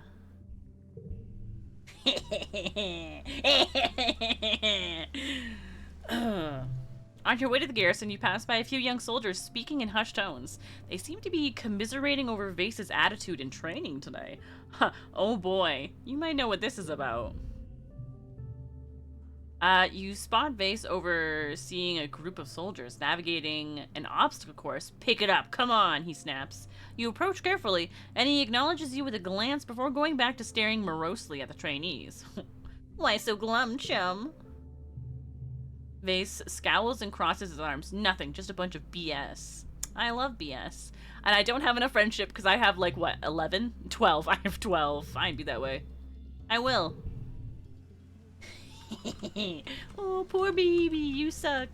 Anyway, in my 3rd one, I'm gonna try and have a better friendship. If not to just see what happens when I click the other one. I tried so hard last time, and then this time, it was so hard to try at all, because he just makes me so angry. Why am I pressing M?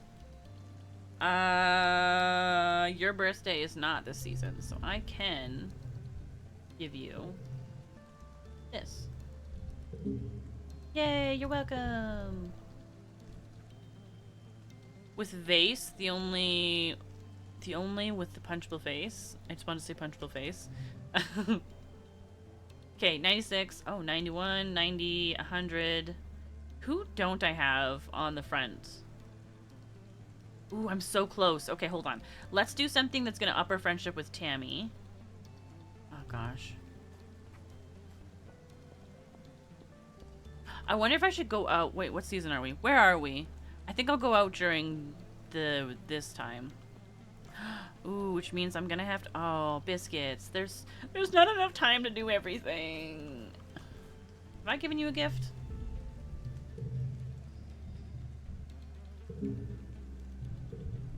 Hold on, I don't know why I didn't. 88. Ugh. Okay. Let's see.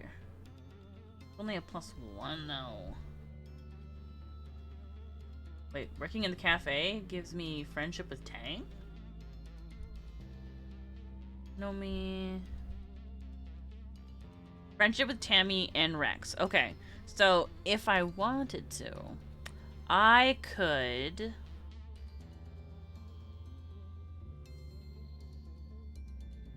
do the kitchens, get a +1 with Tammy, and then relax in the lounge so that when I'm full here, and then I can go back. Maybe. That's what we'll do. Then I'll get Tammy on the front screen. You and Tammy often work together in the kitchen. She splits her time between helping Aunt Anne with the children and helping her in the kitchens. Tammy's a diligent worker, though she sometimes gets a little lost because she wants everything to be nice and perfect. When you're trying to get 100 meals out the door, she always does what she's told with a smile. Anne has been patient as you learned your way around the kitchen, and you're starting to really get a feel for cooking. On the menu today is something Aunt Anne and congruents call a white sauce, a creamy pale sauce usually made with flour, milk, and butter. She wants a big vat of it to serve with dinner today, and she's charged you with figuring out how to replicate it. Wheat flour is in short supply here on Vertumna, but you have a lot of taro flour. The real problem will be adjusting the recipe to use plant-based milks and oils instead of dairy. There wasn't enough room on the stratosphere for bringing livestock. Just be careful you don't burn it, Aunt Anne cautions you before she leaves. It's very sensitive to burning. You look over at Tammy while she stammers, tapping her finger against her chin. We can use soy milk from the food dispenser and cooking oil, but I'm worried I'm going to burn it. I always mess this up. When Tammy improvises in the kitchen, things usually go wrong. You have no reason to think this time will be any different. I believe in you. How about I give you a hand? I'll just do it myself. Sure, then it's your fault. No, how about I give you a hand? Ah! Tammy smiles and blushes. Oh, okay, Solana. She bustles off to get ingredients. You both consult congruence on the original Earth recipe, but after a while, it's clear Tammy is cooking absolute circles around you. You were wary about substituting so many ingredients, but one of Tammy's strengths is that she's totally fearless in the kitchen. She'll try anything twice. She hums and sways from foot to foot as she stirs the sauce, completely at ease. An hour later, Tammy has a small portion of prototype sauce to taste. Because of the taro flour, I have to sneeze.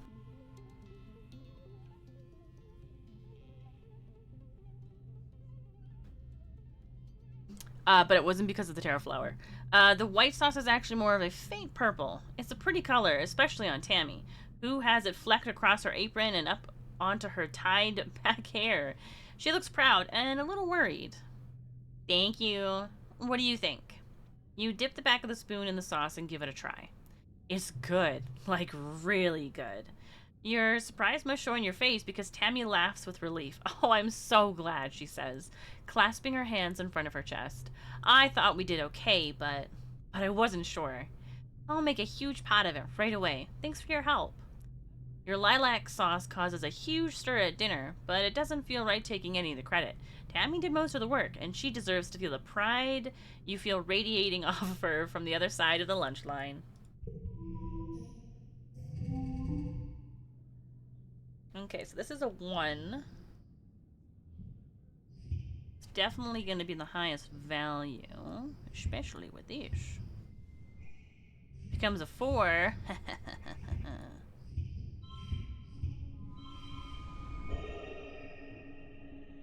That's 37, and that's, oh, because of the, I see.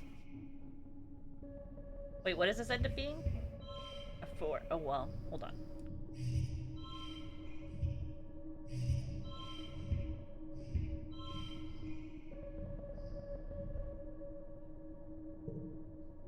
Sure. Why not? Okay. And then Tammy is gonna have something to say. Okay, we're late wet. This is the twins' birthday.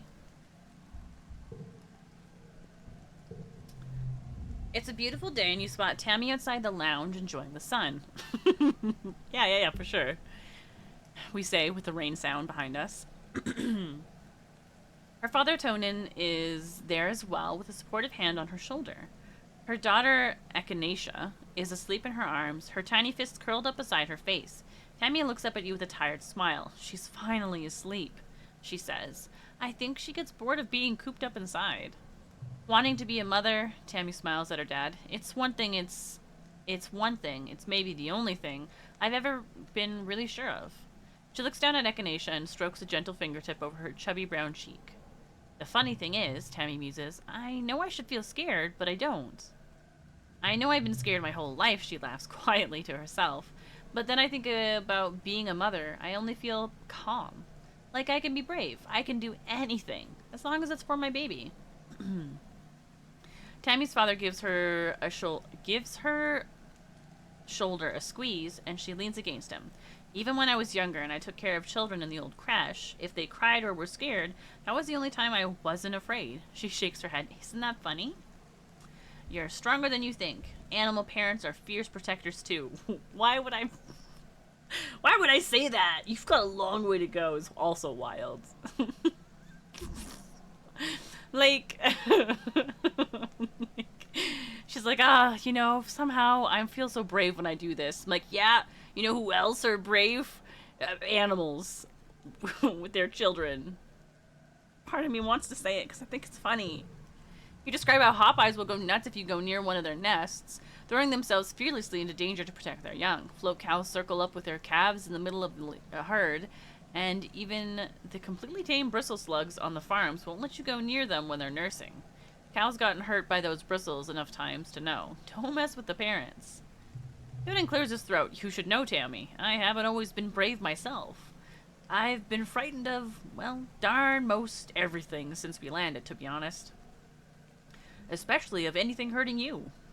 Tammy looks up at her father in surprise. Tonin nods solemnly. I've always tried to look brave for your sake. You need your dad to be strong. And knowing I needed to protect you, that made me stronger. Tammy's chin trembles. She buries her face in his shoulder. You're gonna be a great mom, Tammy. Better you than me, sister. Is Cal going to help you raise your baby? I love that they're having a moment and we're talking about feeling brave. And my responses are, so is Cal gonna help you?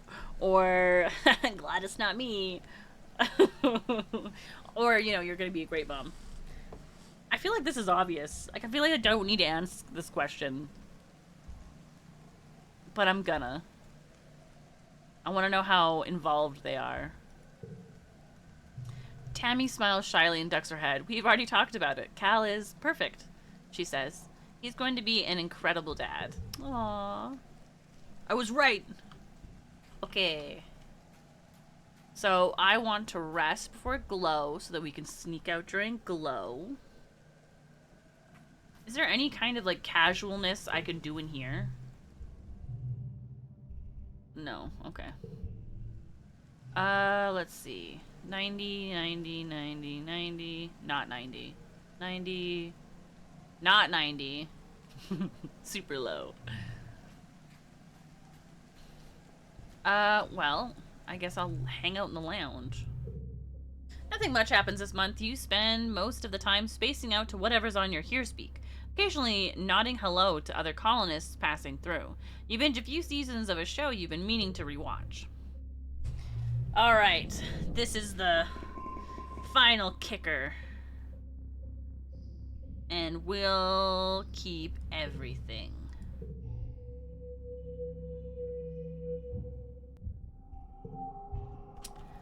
Okay. What's my friendship with you at? You know what? Let's see if I can get it to 100 then. Let's see. Here is something to eat. 98, of course. Of course, only 98. I should tell my father that I love him. Never mind. Am I at 100 with you? No. Well, then I can give you something. I can give you... Oh. What do you dislike? I don't know. Okay, well that's cool. Here's a crystal. Glad you don't dislike it. It's really interesting the differences between certain things happening and not happening. Like the delay in how... Like, for example, the secondaries for the council members didn't happen until... Or, sorry, didn't happen until later in this playthrough. But in the first playthrough, it happened pretty quickly. So we didn't even have to get to the point where they kill instance, which is great. Okay, time to sneak out. It's the final glow. Me me me me me me me me me me me. Let me just capture and gather all of these things that I super don't need, because this is the last day. There are so many crystals out right now. Sim, are you over here? Sim, I have bad news. Shadows upon shadows move against each other in the glow, wavering under the gloaming of the mush trees like ghosts. The forest is as still as a creature breathing its last breath. You know to look for Sim in the hollows of the trees now. His eyes gleam in the permanent night. Hello again, Sugarbug, he chuckles. You're getting pretty good at navigating in the dark. Sim sets off through the darkened forest with ease, bidding you to follow. Have you come to ask more questions? Yeah, what's with the faceless I saw? Ah, Sim says with a gentle smile. Constellation. You've seen her? That's very lucky, you know. Don't ask me how she does it, but she manages to sneak around these woods like a ghost. The faceless weren't exactly designed with subtlety in mind. He lets out an amused puff of laughter, but she's something else now. Don't worry, he continues. You'll only see her around glow. She doesn't like the sunlight, and unless you breathe in her spores, she's harmless. You fix him with an incredulous look, and he shrugs. It was quite the upset when she broke away from the hole and went to seed, he replies, but as you humans say, life finds a way.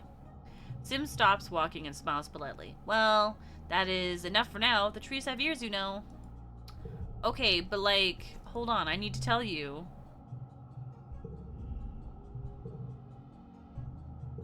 Okay, fine. Do you think... Aha, you are up here. Okay, your exploration leads you steadily upward until you find yourself on a plateau overlooking the valley. The colony is a dark little smudge below, a break in the magnificent natural luminescence of glow. From up here, the wormhole feels so close you could touch it. This is where you saw, or thought you saw, the faceless before. You creep forward carefully, trying to stick to the shadows that cling to the ancient gnarled trees. Yes, approach the center of the plateau. There are footsteps here, giant footsteps, each ringed with mushrooms pushed up from the moist soil by the weight of the beast. You gingerly realize you're standing in the middle of one. The faceless, if indeed one was standing here earlier, could crush you as flat as the grass beneath your feet. Hi, CB! CB, thank you so much for the watch streak! Thank you for spending so much time with me! You find other signs of it. Trees have been knocked down in a circular pattern here, and bushes and grasses have been pushed up into one big mound, leaving the rest of the plateau clear. Wait. You stare up at the wormhole, immense in the sky above, just as you remember doing in your vision. You wait. You wait. You wait. You yawn and check your holopalm. It's getting hard to keep track of time during glow, but it's getting late. You look around, but nothing has changed. The trees are perfectly still. Wait. More waiting. You wait. The wormhole seems especially huge right now. Is it always so big? You imagine you can see whole galaxies in its slowly spinning arms, tiny flecks of rainbow light being sucked into the black hole in the center.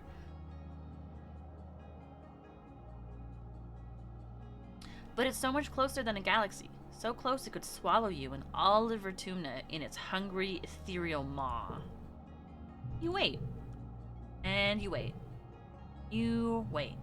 The forest seems to get quieter, as if it's expecting something. The wormhole swells as you stare and stare into its depths. It's been hours. It's now well past the middle of the night.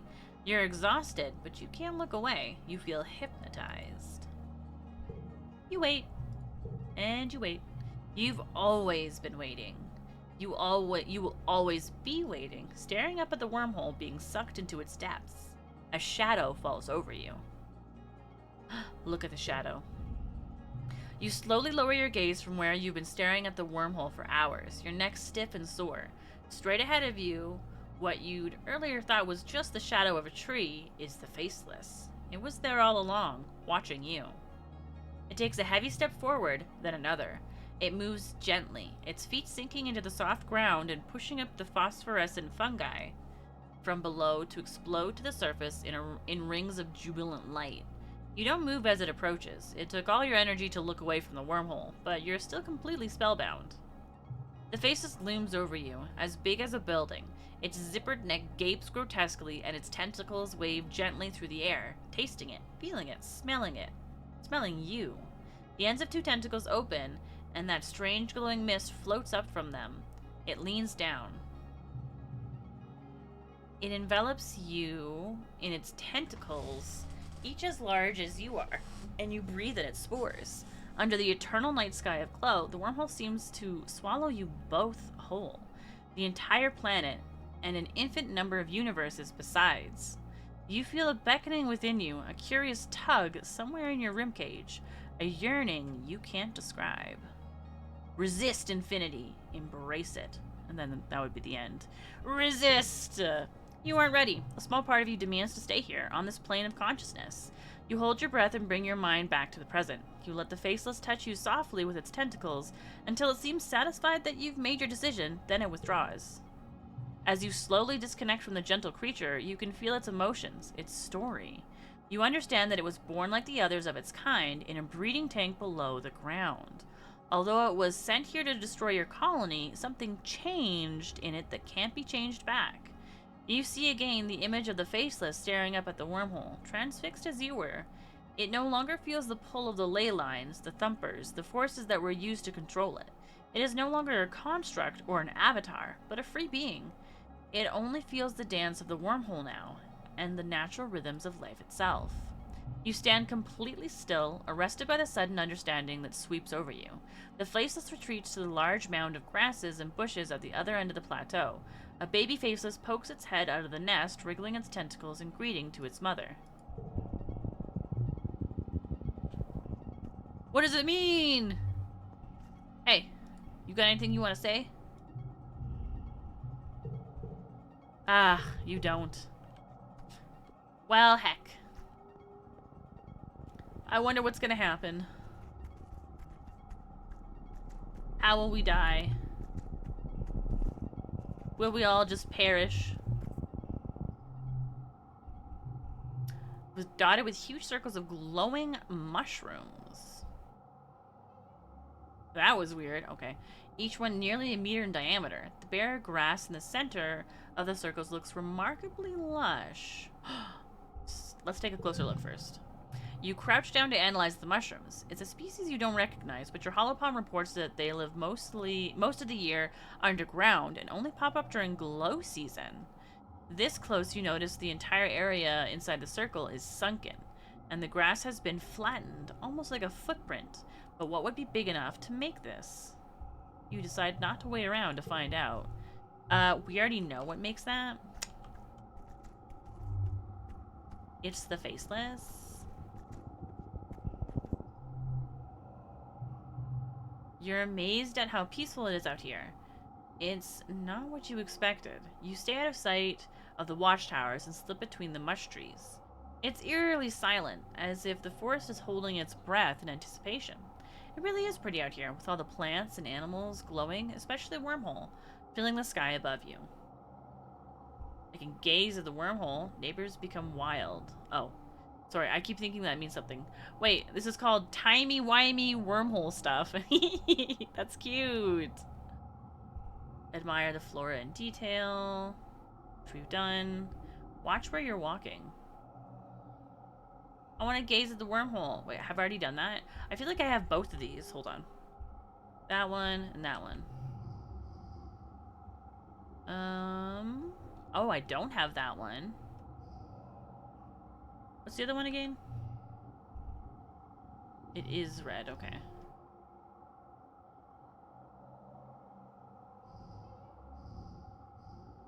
Why did I... Oh, these are not in order, but we do have it. Why did I think that these were in order? But we don't have it, right? So we don't have this one. Time to stare into the void. You crane your head up to look at the wormhole. It's so big, you begin to feel dizzy and end up stumbling over a bit of gnarled root. Ouch. As you're lying on your back in pain, you're still transfixed by the wormhole. It's dark against a dark sky, but as it moves, it shimmers with a million colors churning in slow, fluid motion around the perfectly black hole in the center. Wow. Though you can't see it, you've been told the wormhole high above is shining with ultraviolet light. It's invisible to the human eye, but absorbed and re-emitted as visible light by the flora and fauna around you. Ah, that's right. I think I fell last time, too. Am I going this way?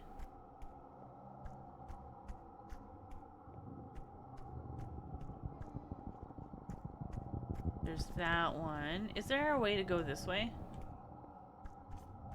No, that's it. Biscuits. There aren't a lot of vents in this area. Let's see. What do I find? You come across a dense part of the path where the gnarl wood surrounds you, and it blocks out the sky and the wormhole above. Long threads that look like hair. Oh, we've seen this. Ooh, strands are sticky like a spider's web. Cut through them. Uh-huh. Oh. Wait. Oh, so I'm just cutting a hole through it. Biscuits. Well, I guess we should go home. Yeah, we'll go home and end the game. Oh, my bravery. Knowing the attack is coming as it always comes in glow does nothing to calm your nerves. There's only so long you can handle sheltering in your quarters. As the month draws longer, you find yourself almost compulsively walking the walls when you're not working, scanning the tree line for the first sign of trouble. You're there when you see them, dark on dark shapes coming out of the forest, perfectly silent. You watch with the lookouts as more and more figures amass at the forest's edge. Minutes pass as the horde pushes into the firebreak, numbering at least, it must be in the thousands, more animals than you've ever seen in one place. The ground is choked with a teeming carpet of smaller creatures darting in and among the legs of... Oh no. The forest bends as a faceless emerges from its depths, followed by two more. The mood on the walls is discouraged. One faceless destroyed your colony. Two faceless required an irresponsible number of explosives to take down. How are you supposed to be able to handle three? Wait, there's even more? A familiar being cuts through the horde and stands at the front like a general leading their army. Gardeners must come in all shapes and sizes, but you know this one from the hatred in their eyes. It's Noctilicent. I'm gonna call them Nock. Nock steps forward. For millennia, I have been tasked with keeping this planet safe from invasive species. Extreme weather, plague, famine, the migration of predators, all tactics I have used to ensure an invasion species cannot find a foothold where they do not belong. Their command of the human language has vastly improved since you last saw them. The gardeners learn quickly. Controlling you by indirect means has proven ineffective, they say, glaring up at the row of horrified colonists atop the walls. I can no longer ignore the destruction you have caused and the threat you represent to the planetary ecosystem. However, Sim steps out of the tree line and stands beside Nock. His eyes find yours unerringly across the fire break. Some gardeners argue that you have the capacity for reason, Nock continues, so I have come to offer you an alternative. Your unconditional surrender. Nock smirks up at you. Surrender is the correct word, is it not? Something your singular, violent brains can understand?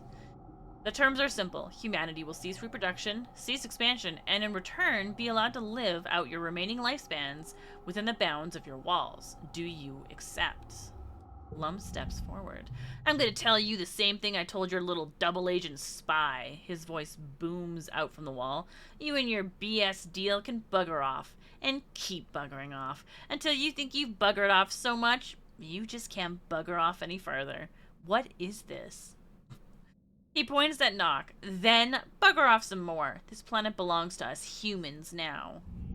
It's hard to tell, but you think Nock looks amused.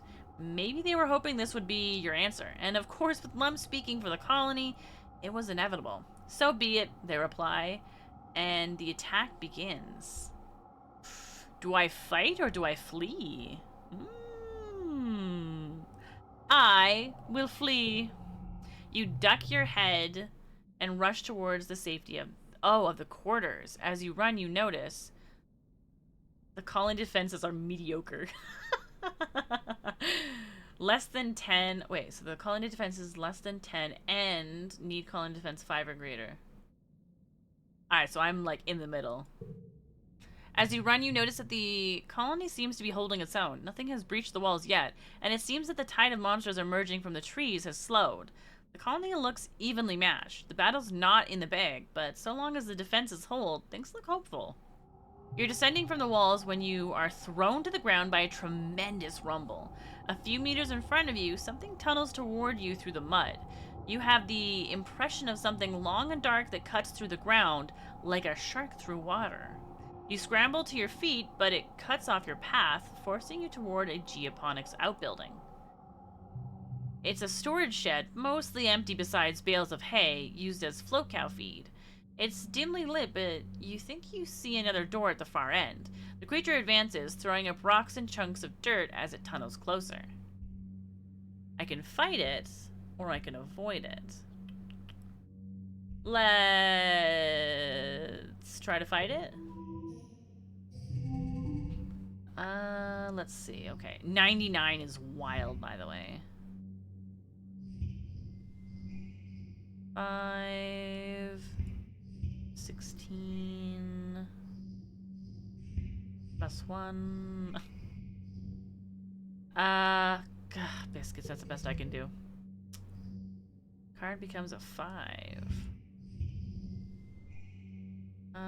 Well, let's see. Where does that benefit us the most? This becomes a 9.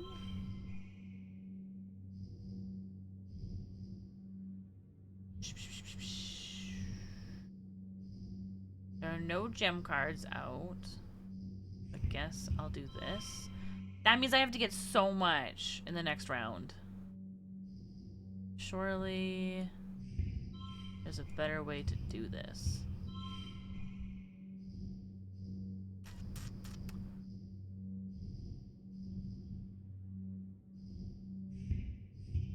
That's 30.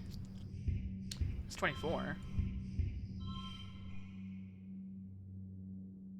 Wait, why is this? There's a straight? Is it going 5, 6, 7 like this? Can you do that? Or is it pretending that this is something 7, 6, 5? You know what? I'll take it. Okay, 8, 7. Just kidding, that's not an 8.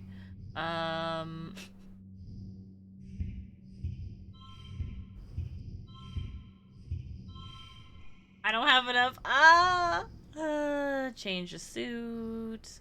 +1 to a card. Sure. 9. And I don't have 3 to make that higher. Wait.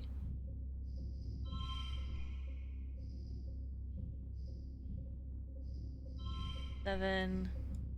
8. Wahahaha! Use these cards because what else will I use them for? I am victorious! -1 stress. Wait, what does this do? Oh, +1 to the colony defense. Oh, how nice. You grab a rake and back into the doorway to wait for the monster to emerge. As it rears up and thrusts a long black snout out of the ground, you stab the rake down into it, dispatching it. Before you even have time to be relieved, you spot a second one tumbling toward you. You take another step back into the storehouse and feel heat. The building's on fire. Is this what I imagined that one time? The dry thatch roof quickly ignites and rains flaming debris down on your head, filling the room with toxic smoke. The ashy heat is intense. You can feel it ripping the moisture from your lungs with every breath. You rush for the rear door, but the fire moves so fast. You're trapped as a roof beam collapses in front of you. You hear a cracking noise, then just pain. And a noise like a bell. The world goes dark. Oh, this is like the start.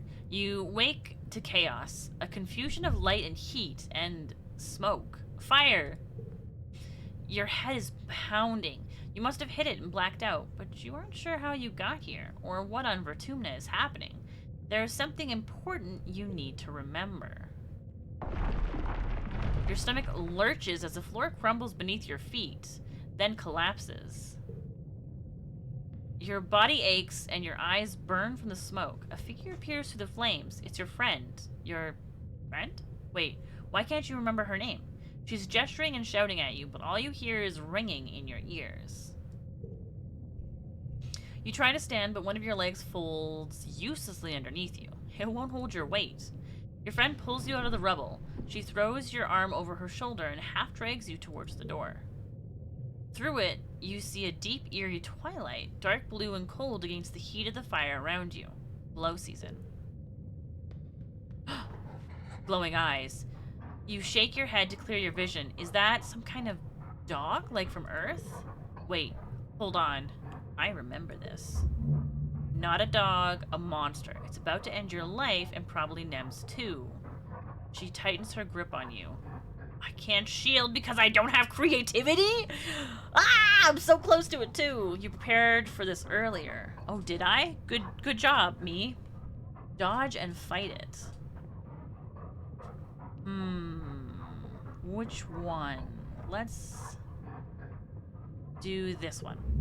You've remembered this day for many years. The choking heat of the fire, this dog creature's dead yellow eyes haunting your dreams.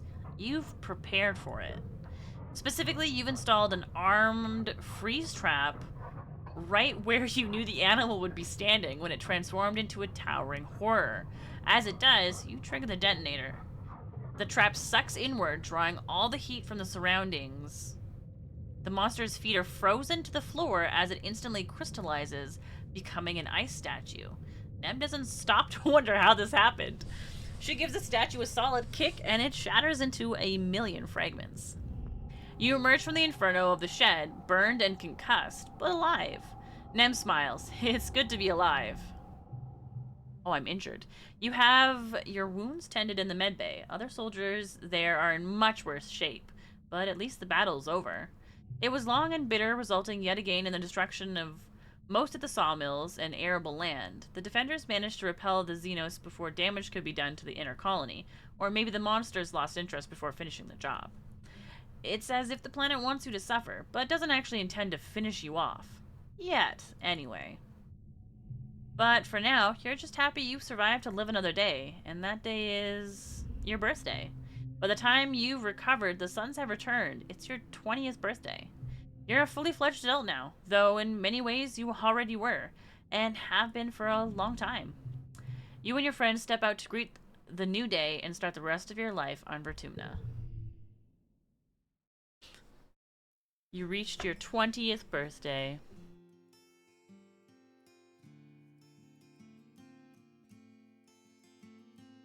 Look at my baby! I'm a pulp novelist! Cool. I had no idea what I was gonna be. I dabbled in everything. Everyone says they love to experience something novel, but you know that's a lie. What people want is more of the things they already love, told in slightly different ways. Why, yes. That's what you got in your first try? Ugh. You... I died. Everyone died on my first try. Well, you get your start by essentially writing fan fiction. You take everyone's favorite stories from Earth and just expand on them, updating them for modern sensibilities, and making the characters interact in new and interesting ways. Other writers follow in your footsteps. The hero's journey? It's got 22 steps now, thanks to you. The rest of the colony gobbles up your stories, enjoying them because my rebellion is too high. Because they're spicy.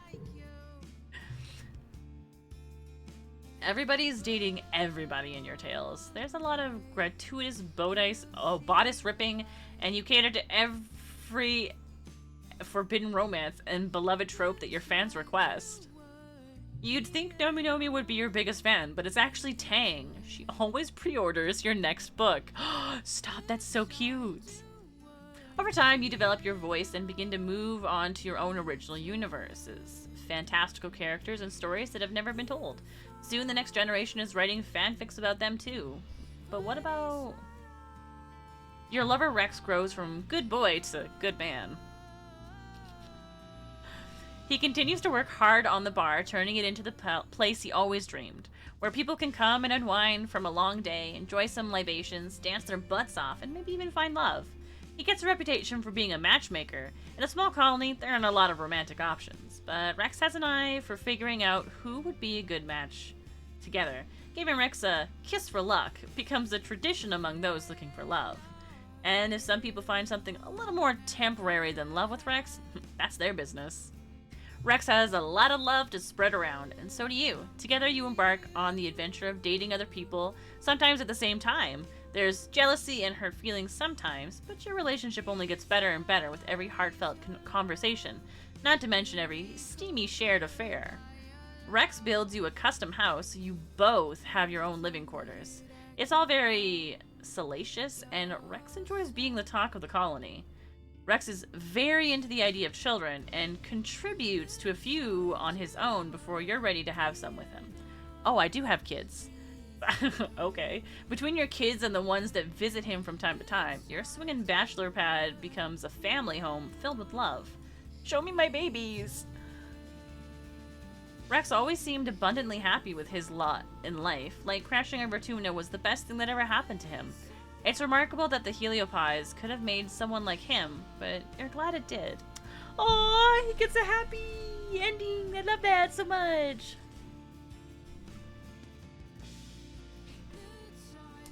He slows down a little as time goes on, mellowing out and becoming more quiet in his self-confidence.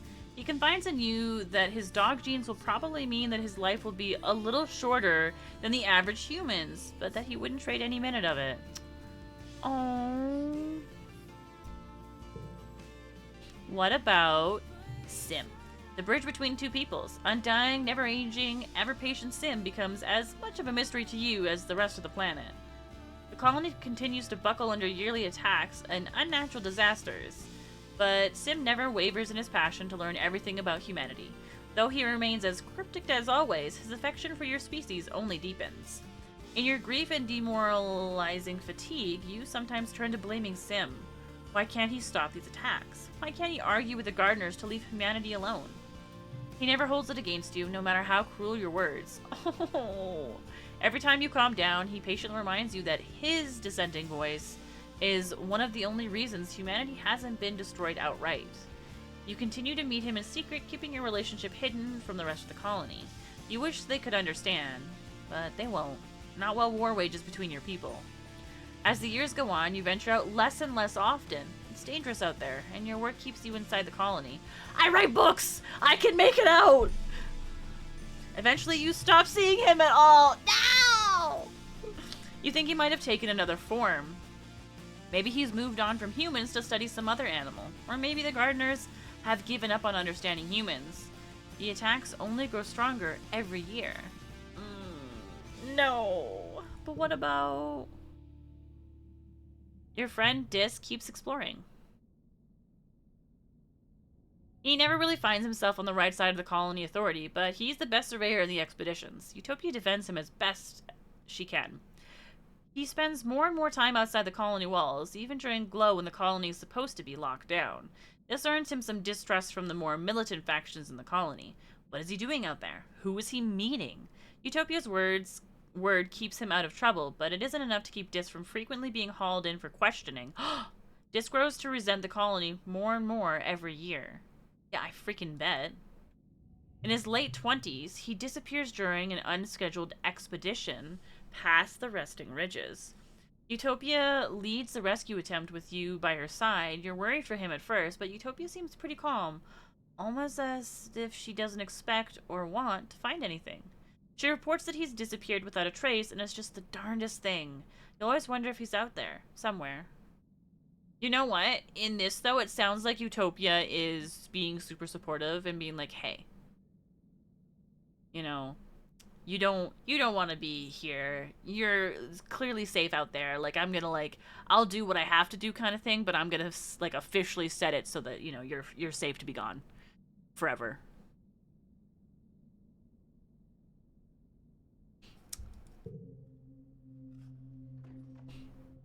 Your friend Cal grew up, but he never lost his boyish charm. This is so different from my first playthrough. Cal soon rises to the role of chief cultivator. The responsibility of feeding the colony is enormous. Cal isn't good with confrontation or pushing people as hard as your mom famously did. On years when drought or pests threaten the food supply, you often see him looking haggard. He deals with a lot of stress and it ages him quickly, but his kind nature means he never takes it out on other people or wants them to worry about him. He's a lot like your dad that way. Cal and Tammy formalized their relationship after a few years. Before the colony, they state their intentions to live together, loving and caring for each other as a family unit. It's a beautiful ceremony. Echinacea is the first of many children they raise together. Together they have a tidy little sum of children, and that's the only tidy thing about them. Their children grow up digging in the dirt, eating bugs, nearly getting mauled by farm equipment, and having a great time being kids. Cal dotes on every one of them and adores his partner Tammy. Cal himself never gives up on trying to convince people to live in harmony with Vertumna. Though his family is his source of strength, he struggles with the violence that's necessary for the colony to survive here. In his 50s, he's killed while defending geoponics during an attack. You grieve him deeply for many years. Aww. Strong and true, Nem sticks by your side, one of your most trusted friends. She may be friendly towards all, but few really know her like you do. By the time Rhett retires and Vase becomes chief of security, Nem and Vase have almost come to terms with their torrid past. They still butt heads a lot, and Nem doesn't like to talk about her terrible first boyfriend, but they manage to work together for the sake of the garrison. He even tries to make a pass at her many years later. Luckily, Nem's too wise for his flattery and spots him coming a mile away. You laugh about it for weeks. Hi, Pee-Pee. Good morning. Nem's relationship with Vase may have been brief, but it was formative. She doesn't throw herself into loving anyone that deeply again for a long time, instead focusing on her work. You're by her side during her misadventures in dating some of the other soldiers, and once notably, Rex, howling with shared indignity and laughter with every awkward breakup. You even try dating each other for a little while. It's a disaster, but it's fun while it lasts. You make better friends than lovers. The life of the soldier is unpredictable and unfortunately often tragic. The colony loses Nem during an attack. She was still so young, as was Calm, all those years ago. It's small comfort thinking they may be together again, wherever they are. Chief Engineer Tangent has a nice ring to it. It always seemed like Tang's life was laid out for her. Work hard, discover amazing things, and eventually replace Instance as chief engineer. However, after only a year on the council, Tangent surprises everyone by stepping down.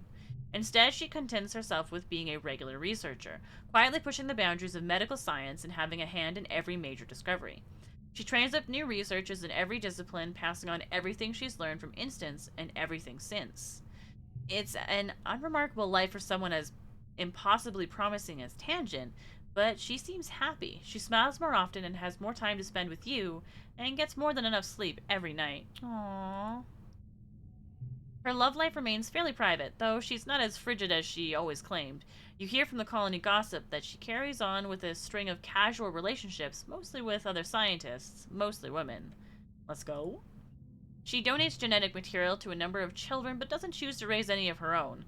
She's quite picky about their genetic enhancements, obsessing over any markers of anxiety or depression that run in her family. But ultimately, her children grow up healthy, in loving families, far removed from Tang's own childhood. It's a bittersweet reminder for her. Unfortunately, even with genetic alteration, the human body was not made to withstand long periods without sleep, and Tang's willful negligence in taking care of herself certainly doesn't help. She develops a heart condition in her early 60s that outpaces the healing capacity of the medbeds, and it eventually takes her life. Man, this game sucks! Your friend Tammy blossoms into a fine mother, not just to her own children, but to every person in the colony who needs a mother's love. Cal and Tammy's commitment ceremony is the event of the decade, bedecked with flowers, streamers, and holographic images of unicorns and fairy tale castles. They stand before the colony with echinacea and pronounce their intentions to live together as a family unit, a foregone conclusion for most as Tammy is already beginning to show her second pregnancy. The three, soon four, then many more of them, are a symbol of hope for your growing colony. They live on a homestead near geoponics, and their home is always filled with love and laughter. Tammy insists on cooking for you on your weekly family dinners, and she even begins to get pretty good at it. Quite without meaning to, Tammy becomes an advocate for the communal raising of children, just as you yourselves were raised. The more militant Helios resist. Oh, no, go back! No, go back! I didn't see it! Hold on. Hold on. Hold on. I have an idea. Hold on.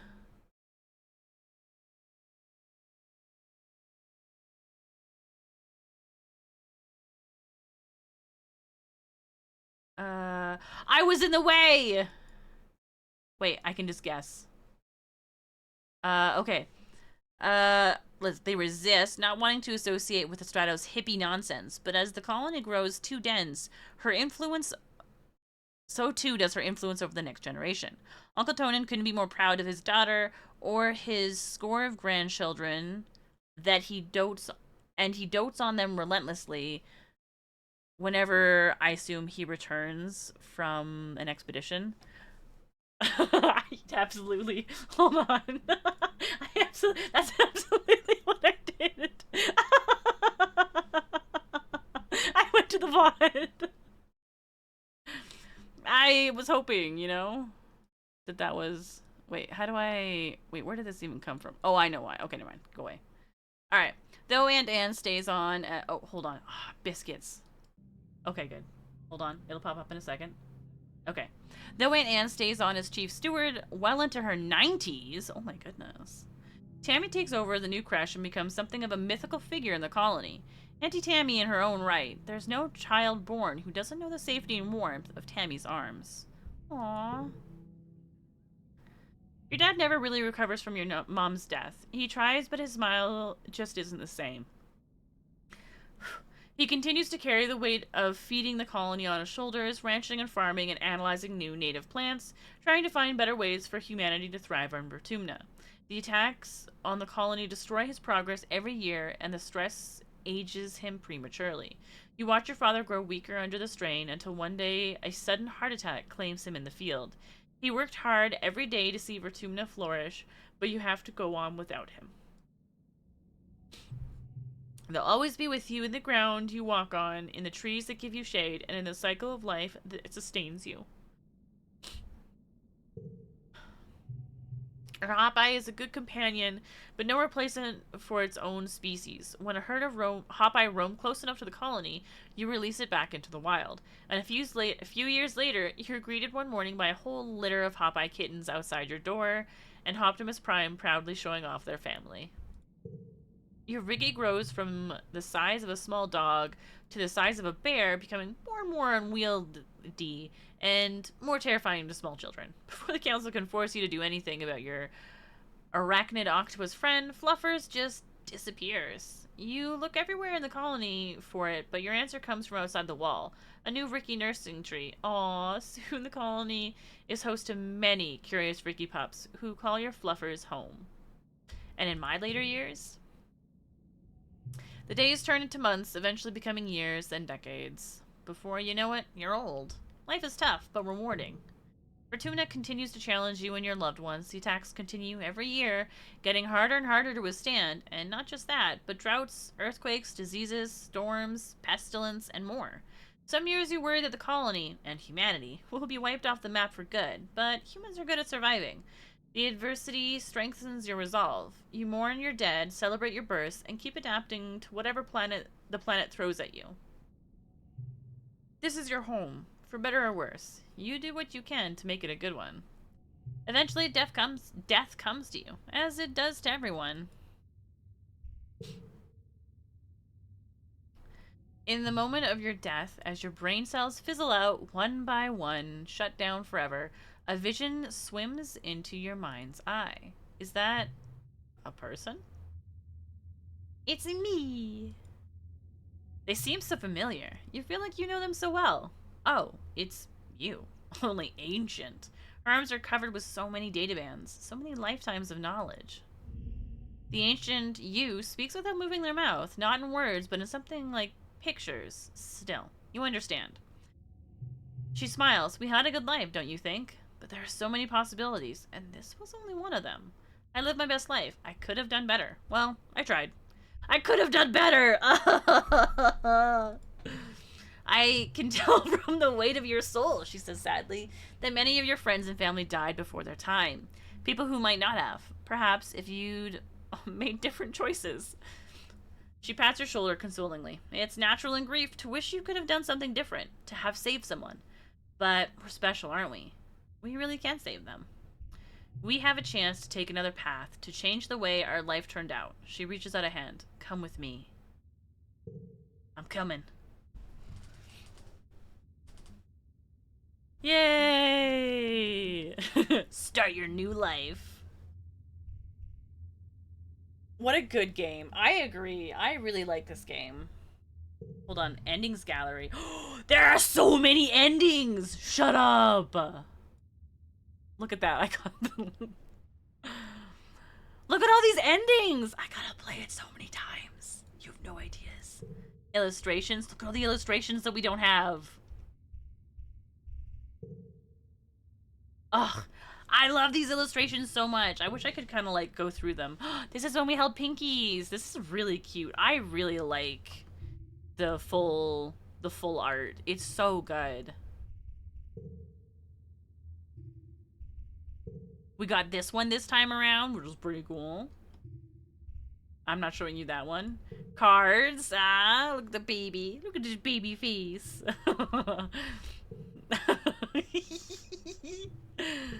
Oh, that was sad. Baby! Ah, oh, this one is so cute.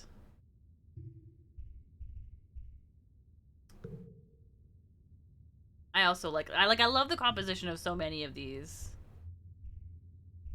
Also, this was absolute chance that we managed to save him. Oh, I can't wait to get the other ones. So endings, backgrounds. Look at all the backgrounds. Wait. There's one we're missing.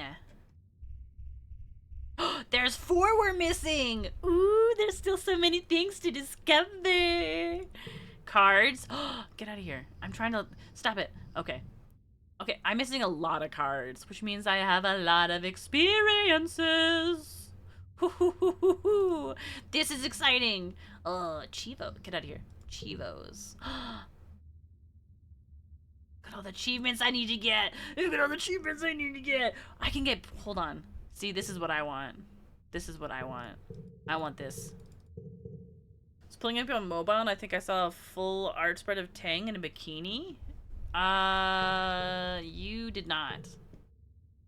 You saw Tang laying down in their usual clothing. She's just having a rest.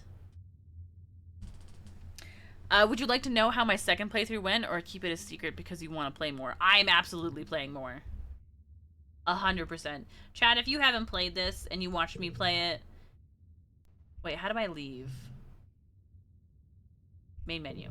I still want to do a new life. I just... Also... Who else is there to unlock in the front? Why didn't I unlock Tammy? Those are some really tall boots Tang's wearing? Yeah, Tang makes fashion look easy. Oh, I'm so excited. I did... Wait, no, I didn't get Tammy to 100. Yes, I did. I got Tammy to 100. But I have a bunch of things. I'm not gonna play it on stream anymore. But I am gonna play it. Because it's a very easy play through game.